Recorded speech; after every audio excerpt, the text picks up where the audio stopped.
За сайн байцгаана уу. За эсэлтийн ерөнхий шалгалтын материал. За дөнгөж саяхан боловсролын үнэлгээний төв дээр тавигдсан байна. За тэгээ хэдүүлээ энийг шууд 2025 оны хими материал тий. За энийг хэдүүлээ шууд ажиллаад явчих. За нэгдүгээр асуулт нь шууд асуултаа яриа явчих гэсэн үг. Админ бүтцийг ажиглаад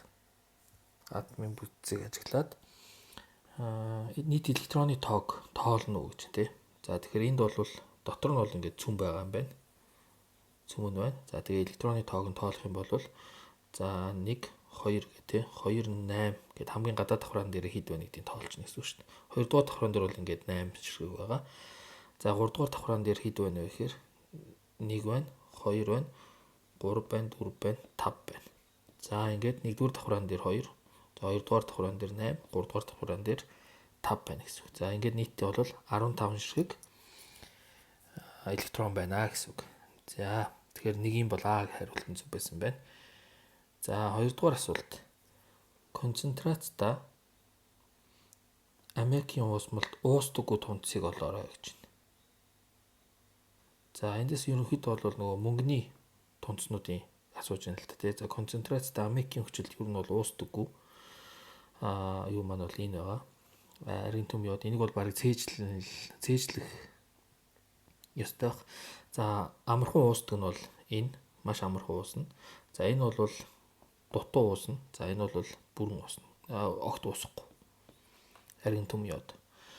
За тэгэхээр мөнгөний йод бол ерөөсөө уусдаг. За эднэр бол шууд уусаа явчихна гэсэн үг. За ковалентийн холбоо 3 дугаар асуулт. За тэгэхээр ер нь бол 2-ын C хариултын зөв гэсэн үг. За ковалентийн холбоо 3 дугаар асуулт. Ковалентийн холбоотой бодисыг сонгоно уу гэж байна тий. За энэ бол ионы холбоотой байна тий. Металл ба металл биш учраас. За энэ бол ямар нэгэн одоо химийн холбоонд ороогүй дан атомаар байна. За энэ бол металлын холбоотой байгаа. За энэ болохоор ковалентийн холбоотой. Яагаад гэвэл металл бишүүдийн хооронд байна. За энэ бол металл ба металл биш учраас энэ бол ионы холбоо. За тэгэхээр 3-ын D хариултын зөв гэсэн үг. За 4-р асуулт болохоор цахилгаан дамжуулдаг электролитийг олно уу гэж тий. За ер нь бол хүчлийн уусмал шууд. За ер нь л октон бол яг нөхөр ер нь бол ямар уусмал цахилгаан дамжуулах вэ гэвэл дотроо ион агуулсан уусмал байх хэрэгтэй. Тэгэхээр ион агуулсан уусмал юу байж болох вэ гэвэл хүчил гэдэг чинь өөрөө нэмэгдсэн нэгтэй протон ионыг агуулдаг шүү дээ. Тэгэхээр эндээс бол E хариултын зөв гэсэн үг. За бусдууд нь бол одоо энэ бол октан гэхэрч одоо C8H18 гэх тийм. Эндээс ямар нэгэн протон ялгарахгүй. За нэрвэл бас бол маш бага протон ялгаруулдаг, бараг ялгаруулахгүй. За тэгэхээр ерөнхийдөө бол эдгээр хариултууд нь бүгд буруу байгаа таахгүй. Тэгэхээр хамгийн их одоо электролитик шин чанартай буюу цахилгаан дамжуулдаг шин чанартай нь бол хүчлийн уусмал байх нэ. За 5 дугаар асуулт дараах нөхцлүүдээс аль нь химийн уруулын хурдыг бууруулах вэ гэж тийм.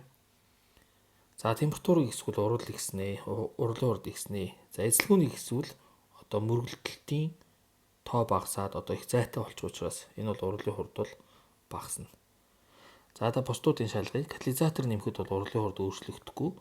За концентрацийг хэсгээр хооронд нь шахна гэсэн үг шүү дээ ер нь бол. За тэгэхээр нь бол урлалын хурд ихснэ. За хатуу бодисыг нунтаглана гэдэг чинь гадаргуун талбай ихсэн. Тэгэхээр урлалын хурд ихснэ. За тэгэхээр урлалын хурдыг бууруулах буюу багасгах нь бол ганцхан B хөлбөр байна. Буюу 5-ын B хөлбөр байсан байна. За 4-ийн E байсан тий. За цааш явъя. 6 дугаар асуулт. Аль металл нь сулруулсан хүчилтэй уралд орохгүй вэ гэж тий. Сулруулсан хүчилтэй уралд орохгүй вэ. За 6 дугаар асуулт чинь за сулруулсан хүчилтэй ер нь уралд орохгүй байхын тулд идэх муутай металл байх хэрэгтэй гэсэн. Ер нь бол за идэвхтэй металлууд бол уралд орно. За тэгэхээр эдээс ер нь бол энэ металлуудаас хамгийн идэвхгүй нь аль нь вэ гэдэг тий. Тэгэхээр нэг металлын идэвхийг нэ шалгасан асуулт байна шүү дээ. Тэгэхээр идэвхгүй металл нь бол мөнгө. Нөгөө нэг ер нь бол идэвхийг нэг цээжлэх нэг амархан юунууд аргууд байгаа шүү дээ тий. Please stop calling me a zebra гэдэг ингээл нөгөө нэг англи үгээр хэлээд намайг бити анааш гэж юу гэж таг гэж дууд гэдэг ингээд нөгөө нэг юунууд байдаг ш. Тэрнгээр амархан цээжжүүлэх амар. За тэгэхээр энэ бол E хариултын зөв байсан гэсэн үг. За 7 дугаар асуулт. За энэ эхний 10 үед асуултууд намрах учраас багш нь ерөнхийдөө цаг хэмнэх урдаас хэмнэх үүднээс айгүй хурд яваад байгаа шүү. За хөхрийн хүчлийн хэрэглээг нэрлэнэ гэж байна. За энэ бол ойлгомжтой. Аккумулятор үйлдвэртэй хэрэглэдэг. За байгалийн хийн өргөн хэрэглээний түл шимаа. За түл шимааг энд бас хийн төгсөн байгаа. Түүний гол бүрдүүлэгч нэгдлийг тодорхойлно гэдэг. Байгалийн хий чинь шатдаг байх ёстой. Тэгэхээр метан ер нь бол байгалийн хийд гол юу нөх гэсэн үг тий. За этанол бол хий биш, энэ чинь бол шингэн шүү дээ. За бусдууд нь бол угаасаа бүр шатцсан хувилбарууд байгаа байхгүй. Тэгэхээр энэ бол А хувилбар байсан байна гэсэн үг. За 9-р асуулт. Боромын усны өнгийг арилгадаг органик нэгдэл. За боромын усны өнгийг арилгана гэх юм бол ерөөсөө л дабл бонд буюу давхар холбоо, CC-ийн давхар холбоо байх хэрэгтэй. За тэгэхээр CC-ийн давхар холбоотой нь аль нь вэ? А хариулт нь байна гэсэн үг. За бусдууд нь дандаа CO-гийн давхар холбоо байгааз. Тэгэхээр энэ бол биш. За энэ бол бүр давхар холбоо байхгүй. За тэгэхээр 9-ийн А хариулт нь зөв. За 8-ийн бас А байсан гэсэн үг. За 7-гийн C байсан гэсэн үг тийм. За 10-р асуулт. Зурагт үзүүлсэн органик нэгдлийг нэрлэнэ үү гэж байна. Зурагт үзүүлсэн органик нэгдлийг нэрлэнэ үү гэж байна. За энэ цэнүүд нь нүүрс төрөгч юм байна. Одоо энэ харууд нь нүүрс төрөгч юм байна. За энэ бүдэг саарл нь болохоор ус төрөгч. За энэ цагаан нь болохоор өвчл төрөгч юм байна. За ингээд зураад үзэхээр энэ бол 3C-тэй. Тэгээ пропанон байх. Дундаа энэ карбонил групптэй учраас тийм пропанон. За 11. За тэгэхээр ерөнхийдөө 10-ийн Б хариулт нь зөв. За 11-ийн хамгийн олон тооны атомтай бодисыг сонгоорой гэж тий. За хамгийн олон тооны атомтай. За тэгэхээр энэ 1 молдо 3 ширхэг 1-ээс 2 ширхэг аа. Тэгэхээр 3 ширхэг байгаа. Тэгэхээр 2 молдо бол 6 ширхэг атом байгаа юм байна. За энэ болохоор 1 молдо 2 ширхэг байна тий. 2 ширхэг. Тэгээ 3 молдо бол 6 ширхэг атом байна гэсэн үг. За энэ 1 молдо хэдэн ширхэг атом байна гэхээр 7 байна. За энэ бол 7 байна тий. За энэ болохоор 1 молдо 3 ширхэг атом. За тэгээ 2 ихээр чинь нийтдээ 6 моль атом болно. За энэ 4 моль гэсэн үг. За тэгэхээр хамгийн олон моль агуулсан нь бол моль гэж юусоо тоошрог гэсэн үг шүү дээ. 602-ыг үрж 1023. Тэгэхээр хамгийн олон агуулсан нь бол C буюу P2O5. Тэгэхээр энэний бол C хариулт нь зөв гэсэн үг. За 12 лабораторийн ууршуулах аргыг тодорхойлно. За ууршуулна гэдэг чинь халаагаад бүр ингээд доороос нь халаагаад ууршаад хатуу үлдэгдэн үлдэх хэвээр. За тэгэхээр аль нь вэ? Халааж байгаа нь энэ байна тий. Ойлгомжтой 12-ийн Е. За 13 дугаар асуулт. Хөхрийн атомын электрон хуваарлтын бүдүүвчийг сонгоно уу гэж байна. Хөхрийн атом гадаад давхрын дээрээ 6 электронтой. За тэгэхээр 13-ийн А 6 электронтой гадаад давхрын дээр. Тэгэхээр А. За өрөөний нөхцөлд хатуу төлөвтэй бодисыг сонгоно уу гэж. За энэ ойлгомжтой тий. Зис. Бусдууд нь энэ шингэн байна, энэ хий байна. За 15 дугаар асуултыг ярилцъя. 100 кJ моль дулааны өөрчлөлтөө за экзотерм уруул гэж байгаа шүү. Экзотерм. Уруулын диаграммыг олно гэж. За тэгэхээр экзотерм уруул гэхээр яах ёстой вэ гэхээр энерги одоо тэр системийн энерги бол алдагдах ёстой. За тэгэхээр экзотермүүд бол бүтээгдэхүүн дооршилсан байх ёстой шүү дээ энерги нь. Тэжиж зөрүү энерги нь гадагшаа ялгарх ёстой. За эндээс тэгвэл хайгаад үзвэл за А бол экзо байна. За Б бол ерөөсөө биш юм байна. Яг л энд дууруулна тий. За Д бас биш байна. За тэгэхээр А юу, С юу, Е юу гэдэг хувилбар үлдчихэж байгаа. За тэгээд 100 кJ моль гэсэн. Тэгэхээр чинь энд бол хэд вэ? 300-аас 150 болсон гэдэг чинь зөрүү нь 150 байгаад байгааз. Тэгэхээр энэ бол биш байна гэсэн үг. За энэ хэд вэ? 300-аас 120 150 ч юм уу тий 175 ч юм уу. За тэгэхээр энэ зөрүүнийг 125 юм уу. За тэгэхээр энэ бол бас буруу байна гэсэн үг. Тэгэхээр яг зөрүүн 100 та хэд байна? Энэ байна тий. Тэгэхээр зөв хариулт Е буюу 15-ийн Е хариулт нь зөв гэсэн үг. 15-ийн Е. За 14-ийн С байсан. За 16 дугаар асуултыг ярилцъя. За 16 дугаар асуултаараа аль нь эргэх чиглэлд явагдах боломжтой вэ гэж тий. Буцхуурал вэ. За ер нь бол буцхуурал одоо reversible буюу тэнцвэр тогтох уруул аль нь вэ гэсэн үг л дээ. Энэ асуулт нь тий. Буцдаг. Одоо аль нь буцах боломжтой уруул вэ гэсэн үг. За тэгээ харах юм бол буцадгүй уруулууд бол дандаа тунц бус уруулууд байдаг тий. За тэгэхээр энэ бол тунц бус юм байна. Энэ бол тунц шүү дээ. Тэгэхээр энэ бол биш байна, буцахгүй. За эндээс ус үүссэн байна. Тэгээд эн чинь бол бүр ингээд нөгөө нэг саарам хүч хурал буюу neutralization хурал гэж яриад байдаг. Хүчил суурийн хооронд хурал бол ер нь буцадгүй. Тэгэхээр энэ бол буцахгүй ус үүссэн хурал. Ер нь бол ус үүссэн хурал яг бас эргэлзээтэй л дээ. Гэхдээ хүчил суурийн хурал бол ер нь буцахгүй. За дараагийнх нь хий үүссэн хурал бол ерөөсөө буцдаггүй. Тэгэхээр энэ бол биш. За эндээс харахаар хатуу нөгөөх нь ямар вэ? Үүсээд энд бас ингээд одоо ер нь бол тунц үүссэн л гэсэн үг шүү дээ. За тэгээд энэ идэхгүй металлс энэ бол буцахгүй. За ер нь бол буцгуурал нь энэ л байна л да. Ягаад гэвэл энэ талст гидратыг жоохон халаахаар юу ачдаг. Усаа алддаг. За тэгээд буцаад хөрхөөрөө усаа авчдаг байхгүй. Тэгэхээр ди хариултан зүг бахаа гэж бодож чинь. Тэг ер нь бол ди хариулт. Бусдууд нь бол дандаа нэг юм буцах ямар ч нөхцөлгүй уруулууд байгаа байхгүй. Тэгэхээр ер нь бол буцахгүй ямар уруулууд буцдаггүй вэ гэвэл та хэд хий ялгардаг уруул. За тэгээд тундас буудаг уруул. Тэгээд тунц буудаг жаатай байдаг л яадаг л. За тунц буудаг уруул. За тэгээд ийм юутай уруулууд хүчил суурийн хооронд явагддаг neutralization уруул буюу саарам хүч уруулууд ерөнхийдөө буцдаггүй шүү. За эдрийг аагүй сайн мэдчих хэрэгтэй гэсэн. За 17 дугаар асуулт. За тэгэхээр 16-гийн болвол D хариултан зүг байсан. За 17. Магний металлыг хоёр өөр хэмжээтэйгээр илүүдэл давсны хүчлэлтэй уруулд оруулж туршилтаас ялгарсан хүчил төрөгчийн эзлэхүүний хэмжүү туршилтын үр дүнг илэрхийлнэ үү гэж тийм.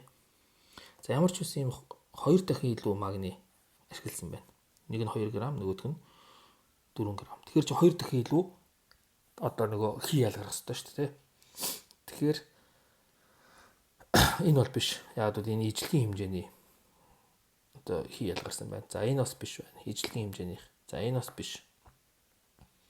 За тэгэхээр туршилт 1 нь их үү, туршилт 2 нь их үгээр туршилт 2 нь мэдээж их байх хэрэгтэй. Яг бол илүүдэл магний илүү их магний авсан учраас. Тэгэхээр зөв хариулт нь А. Буюу 17-гийн А байсан гэсэн үг. За 18. Магний карбонатыг халааж задлахад үүсэх бүтээгдэхүүн одоо магний карбонатыг халааж задлахад үүсэх бүтээгдэхүүн бодисуудыг сонгоно гэж байна. За 2 дугаар бүлгийн карбонатууд задрахаараа магний оксид үүсээд нэмэх нь CO2 үүсдэг гэсэн үг. За тэгэхээр эндээс бол энэ бол хатуу, нөгөөх нь ямар ах нь хий байх хэрэгтэй гэсэн үг. Тэгэхээр эндээс зөв хариулт нь аль нь вэ? Энэ байна тий. За энэ дээр бас энэ төлөвүүдээ маш сайн харахгүй бол бас энэ дээр жоохон юу байх магадaltaй шүү. Тэрийг хараа. Энэ дээр хий хийгдсэн бооз. За тэгэхээр B хариулт нь зөв байна гэсэн үг. 18-ын B. За 19 дугаар асуулт. Дараах уруулаар гарган авсан аммиакийг цэвэршүүлэх X бодисыг тодорхойлно гэж тий. За аммиакийг энд ингээд NH4 холоорыг натри 2CO3 уруулд оруулсан юм байна. За тэгэхээр эндээс юу ялгарх вэ гэхээр за эндээс ч энэ урлаас ч юм бол ер нь бол юу үүсэх вэ гэхээр натрийн холоорид үүсээд нэмдэг нь NH4 2CO3 гэсэн үг шүү дээ. Тэгтээ CO2 үүснэ гэсэн үг. Тэр нь одоо өндөр температур задраад. Тэгэхээр ийм хоёр төрлийн хий ялгарч байна. Тэгэхээр энэ хоёр төрлийн хийний X бодис юуг нь цэвэрлэх вэ гэхээр энд аммиак ялгарсан байгаа юм чинь CO2-ыг нь алгуулах хэрэгтэй байна. CO2 ч өөрөө хүчлэлэг хий учраас шүлтэнд уусах хэрэгтэй. За тэгэхээр эндээс шүлтлэг юм байна уу? За энэ бол ямар ч хамаагүй. За энэ бол хүчлэлэг. Энэ бол саармаг, энэ хүчил. За тэгэхээр шүлтлэг юм ерөөсөө кальцийн оксид байна гэсэн үг. За тэгэхээр кальцийн оксидаар яах нь вэ? Энэ CO2-ийг шингээж аваад тэгээд энд бол цэвэрхэн энэ аммиак ялгана гэсэн үг. За тэгэхээр 19C. За энэ асуулт бол хүчил суурийн тухай асуусан асуулт байна тий. За 20 дугаар асуулт. Органик нэгдэх уруулын төрлийг сонгоно гэж байна. Органик нэгдэх уруулын төрлийг сонгоно. За нэгдэх урал гэхээр ойлгомжтой. Нэг юм учраас нэгэн дээр нэг юм нэмэгдээл орох хэрэгтэй. Тэгэхээр энэ бол задрах урал байна, ялгаруулах урал байна. За тэгэхээр нэмэгдэж байгаа урал бол ганц энэ л харагдаад байна тий. Бусдууд нь бол дандаа нэг юм нэмэгт тэмдэгтэй үүссэн байгаа байхгүй. За энэ бол ямар нэг байдлаар нэмэгдсэн юм байхгүй. зүгээр изомер чухал байгаа байхгүй D бол. Тэгэхээр биш. Тэгэхээр зөв хариулт нь B. За энэ бол маш амархан. Эхний 20 бол ерөнхийдөө бол маш амархан асуултууд ирсэн байна. Боломжийн тий ер нь бол нэлээ яг стандарт юм аяцсан бол эхний 20 дээр бол нэг одоо юу байхгүй. Төвлөрөхөөр одоо нэг алдаа гаргаад тах нь бол гайгүй байхаар байсан байна. За 21 дугаар асуулт. Зурагт хуванцар тоглоомын материал болох полимерийн гинжин хэлхийг дүрсэлсэн бол түүний мономерийг сонгоно гэж тий. За эндээс ингээ харахаар яг үйлэн давтагдж байгаа нь аль вэ гэхээр за яг энэнгээр ингээд нэг давтагдж байна тий. Тэгээ нэг CH3 ялгарч учраас энэ дундаа одоо дабл бонд уу давхар холбоотой байсан байх магадaltaа. Тэгэхээр нэг ийм холбоосон томьёог зурвал нэг ийм байх гэдэг байгаа байхгүй. Тэгэхээр зөв хариулт нь Е. За бусдууд нь бол ингээд за энэ бол дабл бонд ерөөсөө огт байхгүй байна. Энэ худлаа байна. За энэ ямар байна? С болохоор бас худлаа ягаад гэвэл ийм их одоо пропил групп байхгүй шүү дээ. За энд бас ингээд ийм урт групп байхгүй. Тэгэхээр ер нь бол эдгээр нь бүгд буруу байх таахгүй. Тэгэхээр 21-ийн Е хариулт. За 22 фенол нь бензолоос илүү урлын идэвхтэй гэж байна. За буюу катализаторын оролцоогүй бромын усны өнгийг арилгадаг. За шалтгааныг тайлбарлана уу. За өөрөөр хэлбэл фенол хэдүүл ингээд зурчилд. За энд ингээд бензолын цагирга. За энд бол OH групп байна. За хүчил төрөгчийн заад нь юу гэсэн бэ гэхээр хүчил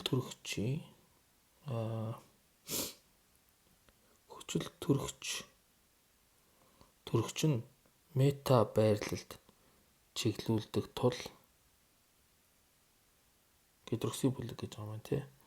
Идэвхийг нэмдэг. За энэ худлаа. Энэ нь бол электрон донейтинг групп буюу энэ бол орто пара дээр одоо юу яадаг чиглүүлэгчтэй тий. Тэгэхээр худлаа байна. За хүчил төрөгчийн атом нь харьцангуй цоглон сүрэг чанар ихтэй тул цагиргыг электрон нэвтрүүлгийг багасгана гэсэн байна. За тэгж харагддаг боловч үгүй энэ дөр бол энэ одоо lone pair гэж ярьдаг чөлөө тоос электронороо энэ юу руу энэ цагиргын дугаадад энэ месомерийн процесс руу одоо энэ электронууд ингээ эргэлдэж байгаа шүү дээ. Ийшээгоо энэ бол ингээ donation хийдэг байхгүй юу? Оролцдог гэсэн үг. Тэгэхээр энэний нэгтрчлийг улам ихсэгдэг. Тийм учраас энэ ямар нэгэн одоо илүү их одоо хасах зэнэгтэй болоод энэний одоо электрон density гэж яриад байдаг. Цахилгаан электроны одоо нэгтрчл нь их учраас цаашаага уралдалт илүү идэвхтэй болдог байхгүй юу? Тэгэхээр энэ бол биш байна. Б бол биш. За С хариултыг харъя. Хүчил төрөгчийн чөлөө тоос электрон нь ароматик цагирга руу үл байршиж цагиргын электрон нэгтрчлийг багасгана. За энэ бас худлаа ихсгэн шүү дээ, тий. За хүчил төрөгчийн чөлөө тоос электрон ароматик цагирга руу үл байршиж цагиргын электрон нэгтрчлийг ихсгэнэ. За энэ хариулт зөв байна. За хүчил төрөгчийн атом нь харьцангуй цахилгаан сүрэг чанар багтаа тул гэдэг энэ асуудлаа. Тэгэхээр зөв хариулт ерөөсөө D хариулт нь байсан байна. Ерөнхийдөө ингээд хэцүү юм шиг хэрнээсээ зүгээр энийг мэддэг хүүхд бол энэ маш торохгүй зүгээр асуулт нэг амар юм тодорхой байгаад байгаа байхгүй. За дараах хроматограммаас хамгийн олон бүрэлдэхүүнтэй холимгийг тодорхойлж X толомны RF баригдах факторыг тооцоолно гэж. За RF бол юу нь болно гэж. За хамгийн их холцтойг нь эхлээд олъё. За А бодис 1 2 3 холцтой. За Б бодис 1 2 3 4 холцтой. С бодис 1 2 3 холцтой. Тэгэхээр Б бодис буюу энэ хоёрын аль нэг нь зөв байх гэдэг байна. Хамгийн олон холцтой.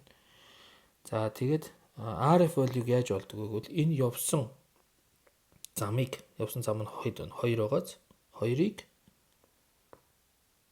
RF retardation factor гэж яриад. За 2-ыг нь хэдэд байх вэ гэхээр энэ шингэнийхээ mobile phase буюу mobile phase-ийг хөдөлгөөнд үе нь хуваагаад 3 хуваагаад тэгээд 0.67 гэж гаргаж байгаа. Нөгөө шингэнд нь гэсэн үг шүү дээ. Mobile phase гэдэг. Тэрэнд нь хуваачдаг гэсэн үг. Явсан замд нь. Тэр эн чинь бод 3 явсан байгаа байхгүй. Нөгөөд нь 2 явсан. За тэгэхээр 0.67 гарч ийнэ гэсэн үг. Тэгэхээр retardation factor нь бол 0.67 гарна гэсэн үг. Тэгэхээр B хариулт нь зөв байна. За 24 молекулын хэлбэрийн тухай үнэн мэдээллүүдийг сонгоно гэж байна. За хэлбэрүүдийн. За энэ аш 3 гурвалжин пирамид бүтцтэй гэж. За энэ бол үнэ. Яагаад гэвэл ийм. Яагаад гэвэл энэ lone pair та хэд ингээд Vicepr гэж юу хараарай. YouTube интерес. Valence shell electron pair repulsion theory гэдэг. Энэ дээрс бол харахаар айгүй ойлгомжтой ойлгогдно. Тэгэхээр энийг мэдчихсэн хүмүүсд энийг бол торохгүй хариулах байсан гэсэн үг. За азот бол энэ lone pairтэй учраас ингээд гурвалжин пирамид болчихдээ. За H2S. За харахад бол энэ H2S-ийг хүмүүс шулуун гэж ойлгоод байдаг. Тэгтэл энэ дээр яг нь хоёр lone pairтэй учраас энэ ийм V shape-тэй болчихдээ байхгүй юу? V үсэг шиг. Буруу харуулчлаа л да гэсэн сая. За CO2 бол гадаад давхран дээрх дөрвөн электрон дөрвөлнгийн холбоонд ашигласан учраас ийм шулуун бүтцтэй болчихдээ гэсэн. За CB H3 болохоор гадаад давхран дээр 3 электроноор ингээд яг 120 өнцгтөө ийм хавтгаан гурвалжин болдог гэсэн. Тэгэхээр энэ зүв байна. За хамгийн буруу нь энэ байна гэсэн. Зөвхөн хоёр дахь нь буруу. Тэгэхээр зөв хариулт нь Е буюу 24 Е хариулт нь зөв байсан байна гэсэн үг. За 25-ыг харъя. Энтальпийн өөрчлөлт тус бүрийн урлагийн тэгшдэглийг харгалзуулна уу гэж. За энтальпи. За нөгөөх нь болохоор урлагийн тэгшдэглэл гэж тий. За талд орон торын энтальпи гэж. За талд орон торын энтальпи гэж юу вэ гэхээр хатуу тэр ионик нэгдэл буюу ионт нэгдэл хий байдалтай байгаа ионоос шууд тэр хатуу руугаа шилжиж байгаа гэлдэг гэсэн үг. Тэгэхээр энэ байгаа тооц. Тэгэхээр 1-ийн Г. За ингээд 1 2 3 4 гэдэг дугаарлаж тий. 1-ийн Г. За 2 болохоор уусахын энтальпи гэж. За уусах гэдэг шууд ойлгомжтой ш. Та хэд бид давс усанд уусахаар яадаг вэ? Хатуу бодисыг одоо тэр уусан уусмалд уусахаараа дандаа ионждаг байхгүй. Тэр хатуу бодисыг шингэн рүү одоо уусмал руу оруулчихна гэсэн үг. Тэгэхээр А байгаад байгаа байхгүй. 2 А.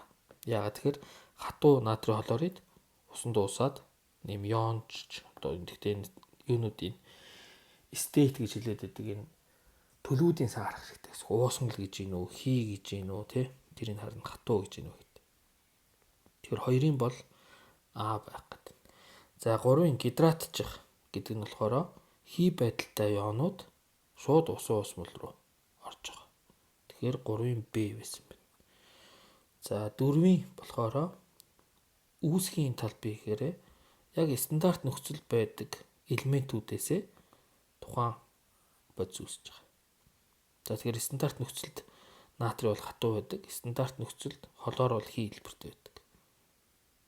За тэгэхээр энэ бол В байхгүй. За тэгэхээр зөв хариулт нь 25-ийн. За зөв хариултыг хайх ч нүгээр бас цаг авд юм шүү. 25-ийн Д байна тий. 4-ийн Б. 25-ийн Д. За 26 дугаар асуулт руу оръё. За металл гарган авах тохиромжтой аргыг харгалзах металлуудтай холбоно гэж. Металл гарган авах арга. За энэ дээр нь металлууд байна. За металлын оксид. За металлын оксидыг тий одоо энэ коксоор үйлчлээд за тэгээд нүүрсээр үйлчлээд тэгээд цэвэр металлаа гаргаж аваад эндээс CO2 ялгар болно. Ангижруулах арга байна тий өөрөөр хэлбэл. За дараагийнх нь болохоор металлын оксидыг шууд халаагаад ингэж гаргаж авдаг гэдэг. За энэ жоох юу юм бэ? За эндээс чи металлын оксидыг ангижруулдаг юунууд нь за ямар ч байсан натрий бол энэ бол хизээж энэ аргуудаар авахгүй. Яг амар идэвхтэй металлуудыг бол ингэж гаргаж авахгүй. Тэгэхээр шууд одоо натрий бол ингэ хасагдчихж байгаа. За төмөр байж болно. Төмөр бол энэ нэг дээр тохирно. Тэ? За төмөр нэг дээр тохирох юм байна.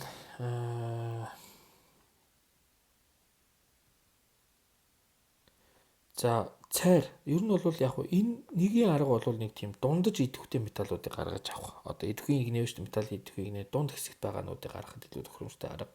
За энэ бол идэвхгүй металлуудыг гаргахад илүү тохиромжтой арга байхгүй. Тэгэхээр яг л идэвхгүй металлыг зүгээр халаагаад оксидыг халаагаад гаргачихж байгаа байхгүй.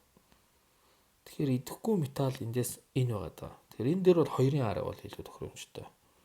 Тэгэхээр эн чинь доороо 2-ын 2 сонголтуудтай байна гэсэн үг тийм. Тэгэхээр 2-ын бол V. 2-ын V нэгийн А бол маш тохиромжтой, D бас их тохиромжтой. Нэгийн AD байгаад байгаа байхгүй юу? AD. Тэгээ 2-ын V байна. За нөгөөх нь болохоор нэгийн AD-тэй хариултууд нь энэ байна. Энэ байна. Өөр байхгүй тий. За тэгэхээр эдгээр бол ингээд худлаа бол таараа. За энэ хоёрын айл нь үл гэсэн үг. Тэгэхээр AD-нууд байна. 2-ын B, V. За B бол хизээч байхгүй. Тэгэхээр А зүг. За тэгэхээр эндээс G гэхээр чинь мөнгөн усны оксидыг халаагаад гаргадаг юм байл үтэй бодвол би нэг сайн мэдэхгүй байна. Тэгт ямар ч хариулт нь бол ингээд хөөгöd А гэдэг нь бол олдчихлоо. Тэгэхээр 26-гийн А.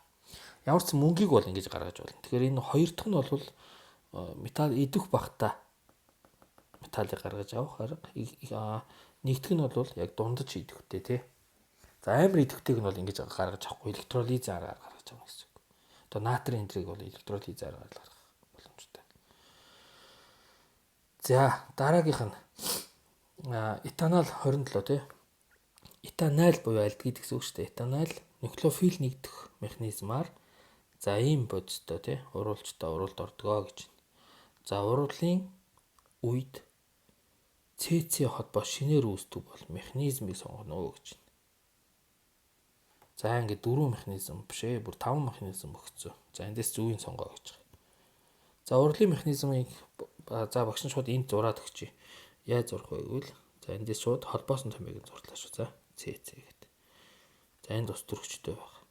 За юу гэхээр энэ дээр ямар ч ихсэн хамгийн түрүүнд энийг заавал бичих хэрэгтэй энэ. Дельта хасах энэ одоо энэ юу гэсэн үг вэ гэвэл энэ илүү хасах цэнэгчлэлтэй. За энэ хэсэг нь бол илүү электроноор дутмаг, нөгөөх нь илүү электронегатив элемент учраас электроныг авсан байна гэсэн үг тийм. За тэгээ энэ рүү юу дайрах вэ гэхээр CN хасах юм. За энэ дээр лөөн пэр нь байгаа. Чөлөө тус электрон. Тэгээ энэ бол яг ийшээ довтлох хэвээр. Тэгээ энэ холбоо яг эндээс ингэ салах хэвээр. Тэгээ сум бол электронны шилжилтийг заадаг. Сум электронны шилжилтийг заадаг гэсэн үг. За тэгэхээр эндээс орлоо O хасах боллоо. Энэ дээр C N боллоо гэсэн үг. За энэ тус төрөгч байна. За тэгээ эндээс байгаа лөөн пэр нь усан усмалд явж байгаа нэг протоныг аваад тэгээ эцсийн бүтээгдэхүүн үүсгэнэ шүү дээ. За тэгэхээр энд яг энд тохирох нь аль нь вэ гэж харахаар за энэ бол сум бол маш буруу байна тий ийшээгаа мишээ заацсан. Тэгэхээр энэ бол буруу. Ерөөсөө энэ электронны сум бол ерөөсөө электронны чиглэл рүү явж байгаа шүү дээ. За энэ бол ингээд яг зүв байна тий. B бол энэ ингээд заагаад зүв явж байна. За тэгтээ энийгээ буруу бичсэн байна. Энэ их залтай асуулт шүү дээ. Яг анзаарахдаггүй л. Тэгэхээр яагаад гэвэл энэ он мэдээж хасахтаа болох хэрэгтэй шүү дээ. За тэгэхээр зөв хариулт нь C юм байна л да. Энэ бол өөрөөсөө огт буруу байна. За энэ бас буруу байна тий. Яагаад гэвэл энэ нэмэх энтер гэсэн. Тэгээ энэ дэр энэ лөөн пэр энтрийг бас байна. Дээр буруу зурцсан. Тэгэхээр ер нь бол C хариулт нь зөвөө гэсэн үг. За энэ дэр бол механизмын талаар ерөнхийдөө жоохон үздэг хөлт бол мэдлэгтэй хөлт бол ерөөс ямар ч торохгүй хариулахаар байгаа байхгүй. За механизм үзээгүй хөлт бол жоохон эргэлзээд бас яагаад гэвэл энэ эцсийн бүтээгдэхүүнд найдлах учраас нэлээд эргэлзэх асуулт байгаа байхгүй. За 28. 28 болохоор азотын ба хөхрийн оксидууд уралд орж агаар мандлыг бохирдуулдаг. За уралд азотын 4 валенттай оксид ямар үүрэгтэй оролцож байна вэ гэж. За нэгдүгээр шатнд нь яасан гэхээр за энэ NO2 орсон. Тэгээ NO үүсгэсэн байна тий. Тэгээ NO дахиж юутайгаа уралд ороод O2 дахь уралдаар дахиад NO2 үүсгэсэн. За тэгээ хортоо нэгдэл нь бол одоо юу болох нь вэ? SO3 юм байна л да. SO3 яадаг вэ гэхээр хүчлийн бороо болно тий. Хүчлийн борооны хөсвөр болно. За тэгэхээр ерөнхийдөө хүчит үүсгэж тагаарт. Энэ бол катализаторын өөрөө уралд орчоод тэгээ уралын эцэст өөрөө гарч ирээд байгаа байхгүй юу. Тэгэхээр энэ бол катализатор өөрөө гүйцэтгэж байна гэсэн үг. За тэгэхээр Б хариулт нь зөв болж байна. 28 Б. За 29. 29 дугаар асуултыг үеийг хандлагын тухай дараах өгүүлбэрийг нөхнө үү гэж. За 7 дугаар бүлгийн буюу галгенууд гэсэн үг шүү дээ тий.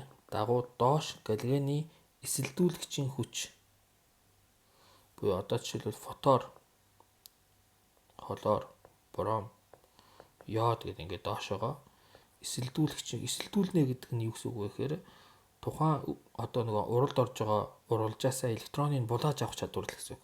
За тэгэхээр аль нь илүү булааж авах чадвартай вэ гэвэл мэдээж холоор хамгийн их штэ. Атомын радиус нь бага. Тэгээд цахилгаан сөрөг чанар ихтэй гэж электроныг өөртөө татах чадал хүчтэй гэсэн үг байхгүй. Тэгэхээр өөрөөр хэлбэл эсэлдүүлэгчийн хүч буюу электроныг булааж авах хүч нь буурна доошлох тусмаа. За тэгэхээр буурна гэсэн үг. За энэ буурна. За энэ бол худлаа болох нь. За тэгэхээр одоо А юу, С юу, Е юу гэдэг хариулт үлдлээ тий.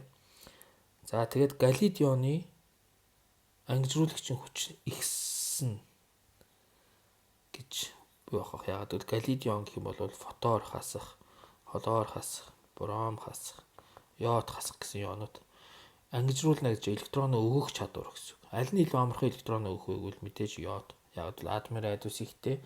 Тэгээд агуулх бол электронтой байх. Тэрийг бол өгөхөд бэлэн. Тэгэхээр ангижруулах чанар бол ихснэ гэсэн. Тэгэхээр буураад ихсэх юм байна. Тэгэхээр энэ бол биш байна.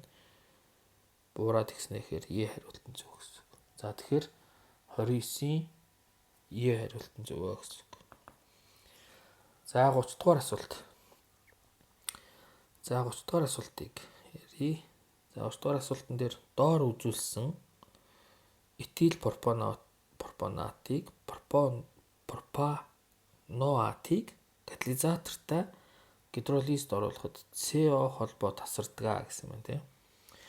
Тасардаг бол бүтээгдэхүүн бүхий зөв мөрийг сонгоно гэж байна. За ерөнхийдөө бол энэ бодисыг л хэдүүлээ. Энэ нэг юм нийлмэл эфир байгаа. За энэ нийлмэл эфирийг хоёр янзаар л уралд оруулсан байна гэсэн үг л дээ. Нэг нь болохоор натрийн оошоор гидролизд оруулсан. Нөгөөх нь болохоор ямар нэгэн хүчилтэй гидролизд оруулсан. H2. Гидролиз гэж юу нь бол устдаа уралд орж энэ холбоог л яасан байх нь. Энэ холбоог ингээл задлсан байх гэдэг байгаа байхгүй. CO холбоог. За тэгэхээр нийлмэл эфир задлахаар энэ хэсэг нь, энэ ото хэсэг нь спирт болдог. Тэгэхээр юу үүсэх вэ гэхээр CH3, CH2, OH үүснэ гэсэн үг. За энэ хүчилтэй тал нь юу байгаа вэ гэвэл CH3 соо хасах байгаа шүү дээ. За тэгээ энэ соо хасах дээр нь л одоо хоёр хувилбар байгаа даа байхгүй. Протон ирж болно, эсвэл натрий ирж болно гэсэн үг. За тэгэхээр юу байх нь вэ? Хүчилтэй үед бол протон ирээд соо нь болно. За натрий ооштой үед бол натрий ирнэ гэсэн үг. Тэгэхээр зөв хариулт нь за хүчлэр бол энэ хүчлэр энэ үүснэ. За энэ ингээд энэ хувилбар зүг байгаа даа. Га хувилбар, А, Б хувилбарууд. Тэгэхээр эднэр бол буруу. Яг л энэ спиртүүд нь буруу үүссэн байгаа даа, байхгүй. Энэ Е хувилбар зүг байна шүү. Уучлаарай. Е хувилбар бас зүг байна. Эхний одоо хүчлэр үүссэн нөхцөлд бол тийм Е бас зүг байна. Яг зүг хүч. За тэгээд дараа нь шүлтээр үүсгээр бол за энэ соо натр үүсэх ёстой. За тэгэхээр энэ хоёр нь зөв байгаад энэ буруу байна. За тэгэхээр энэ Е бүр ингээд хасагдлаа. Тэгэхээр А юу Б юу гэсэн үг. За тэгээд энд спирт үүсэх ёстой. Тэгэхээр энэ бол буруу. О натр үүсгэсэн бооз. Тэгэхээр зөв хариулт нь А буюу 30 А хариулт нь зөв гэсэн үг. За энэ дээр ерөнхийдөө та хэд юуг анхаарах хэрэгтэй байдаг гэсэн бэ гэхээр штэ. Энэ нийлмэл эфир задрахдаа энэ карбонил групптэй хэсгээр одоо маш амархан арга хэлбэл карбонил групптэй хэсэг нь хүчил болдог. За энэ ото хэсэг нь явах нь спирт болдог шүү. Тэгээд цээжилсэн баг амар гэж магадгүй. Ер нь бол. За 31 дугаар асуулт хоолны давс гаргаа авахын тулд 4 г хуурай натрийн гидроксидыг 100 мл хэмжээст колбонд найруулж 50 мл-ийг таслан авч давсны хүчлээр титэрлэв. Гаргаа авсан давсны массыг тооцоолно гэж байна. За ямар ч байсан ямар урал болсон бэ гэвэл натрийн оошийг юугаар титэрлсэн бэ гэхээр давсны хүчлээр H холбоороор титэрлээд энэ дээр натрий холоор үсээд H2O үссэн юм байна.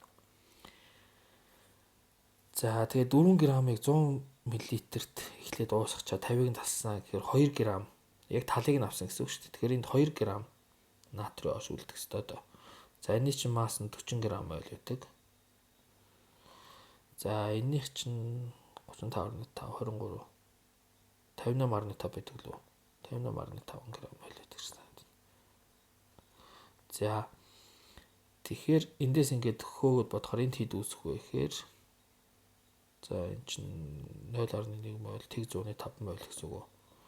Тэг 105 мол гэхээр энд тэг 105 мол үүсэх ёстой. 2 дугаар 290 тэгэхээр энэ үсэх юм л 290 иттэй үснэ гэсэн үг. Тэгэхээр Б хариулт нь зөв байна. Тооцоо. Ерөнхийдөө бол энэ бол ингээд нэг юм ямар яг хүн болго өөрөөр бодож болох байх гэдэг.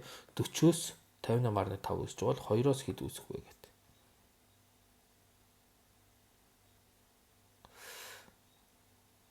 Тэгж бодож болох байх. Давсны массыг бодож болох гэсэн юм чи концентрац гээгүү тийм массыг бодож болох гэсэн. Тэгэхээр 292. За 32-ыг харъя. 32. Дараалсан иончлалын энергийн графикаас X элементийг тодорхойлно гэж. За эндээс харъя. За эхлээд 1-р иончлалын энерги нь шүү дээ. 1, 2-р иончлалын энерги, 3-р иончлалын энерги, 4-р иончлалын энерги. За 5 гэдэг яг энэ хэсэг дээр огцом өссөн байна тий. Огцом энерги өссөн байна гэдэг чинь гадаад давхран дээр 4 электронтой гэсэн үг. Шууд ингэж ойлгож байна. За тэгээ энэ 2 дугаар давхар байгаа байхгүй. 1 2 3 4 5 6 7 8 2 дугаар давхраны 2 электрон байгаа байхгүй. Тэгэхээр гадаад давхран дээр 4 электронтой дараалсан иончлалын энерги элемент гэсэн шүү дээ тий. Тэгээ яг нөгөө саармаг байсан байна гэж үзвэл тийм захиур байх гэдэг байхгүй. Гадаад давхран дээр 4 электронтой захиур байна. Тэгэхээр 32-ийн Е. Эндээс ерөнхийдөө бол та яаж харах вэ гэхээр гадаад давхран дээр хэд электронтой вэ гэдгийг л харах хэрэгтэй. Энэ иончлалын энергийн графикаас.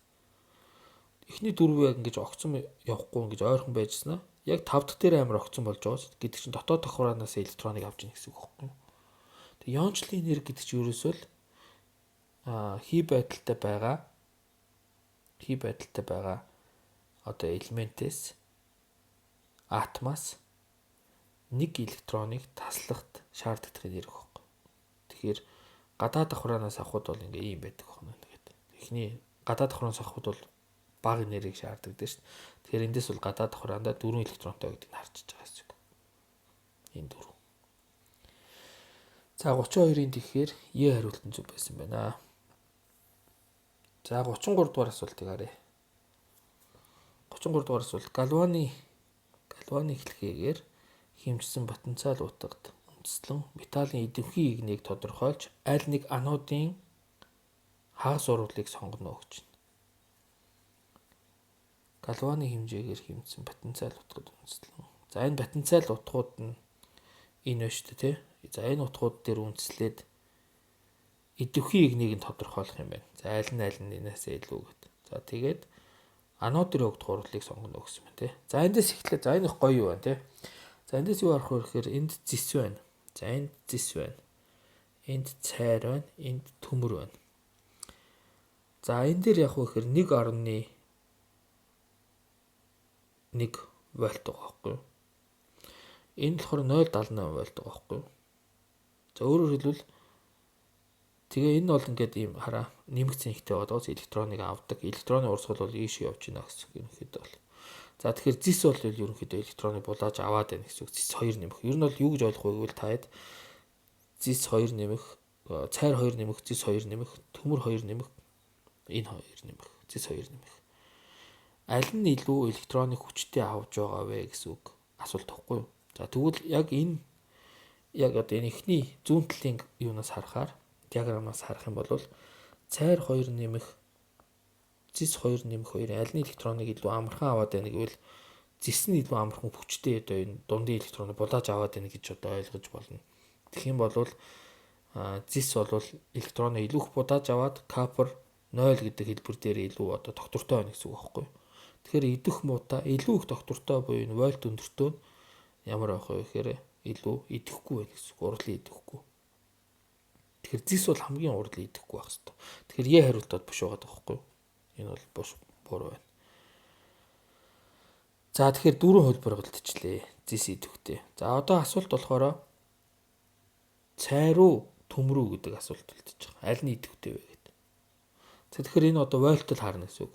1.1 нөгөөх нь 0.78 байгаа байхгүй юу? 1.1 байна гэдэг чинь энэ цайраас электроныг маш амархан авч яах гэсэн үг булаач. Тэгэхээр цайр бол ерөөсөө амар идэвхтэй гэсэн үг. Идэвхтэй гэдэг нь юу вэ гэхээр цайр 2 нэмэх он нь илүү доктортой гэсэн үг байхгүй юу? За нэг жоохон арилгаатай гэж. Тэгэхээр за энийг жоохон тайлбарлах жоохон юу та. Энэ бол нэлээд бас энэ галваник хэлхээний юу нэлээд ярилцах хэрэгтэй байдаг. Гэхдээ ерөнхийдөө бол таад юу гэж ойлгож болох вэ гэвэл энэ тоо их байхаар энэ цайр электрон эндээс ийшээ электрон маш амархан явж ийн гэсэн үг байхгүй юу? Энэ тоо бага байвал энэ бол одоо яаж энэ 2 нэмэх чинь бас электроноо бас булаацалтаад энэ потенциалын утга ер нь бага байна гэсэн үг. Тэгэхээр юу гэсэн үг вэ гэхээр цайр 2 нэмэх юм илүү доктортой буюу байна гэдэг чинь энэ цайр бол маш идэвхтэй гэсэн үг байна. Тэгэхээр бол жигсаалт бол энэ тоон утгуудыг харахаар хамгийн илүү идэвхтэй нь бол цайр харагдаад байгаа. За цайр одоо энэний оронд зүгээр таад ингээд натрийг таал идэвхтэй гэж мэдэн штэ. Хэрвээ натрий ч юм уу за натрий байна гэж байхгүй л дээ. Гэхдээ бүр нэг идэвхтэй металл байсан бол энэний утга нь штэ. Улам ихсэх байхгүй. Идэвхгүй хоёр идэвхгүй металл жишээлбэл мөнгө энэ хоёр байх юм бол энэний утга бага байх байхгүй. Тийм утгатай гэсэн үг. Тэгэхээр ер нь бол энэний утга их байх тусмаа тэр одоо элемент нь илүү одоо идэвхтэй гэсэн үг байж болно ерөнхийдөө бол. Тэгэхээр цайр бол илүү идэвхтэй төмөрөөсөө тий. Тэгэхээр чигсаалт яаж явах гэдэг вэ? За энэ зүв байна. Биш энэ буруу байна. Цайр идэвхтэй шүү дээ тий. Тэгэхээр цайр энэ зүв байна, энэ зүв байна. Энэ хоёр буруу байна. Тэгэхээр А, Б хоёр бол ингээд чигсаалтаасаа CU, DU. За CU, DU гэдэг дээрээс байна шүү дээ. Анод дээр дандаа эсэлдэх урвал буюу электроноо алдах урвал явах хэрэгтэй. Тэгэхээр энэ тий. Нэг нь эсэлдэх урвал явсан байна. Тэгэхээр зөв хариулт А.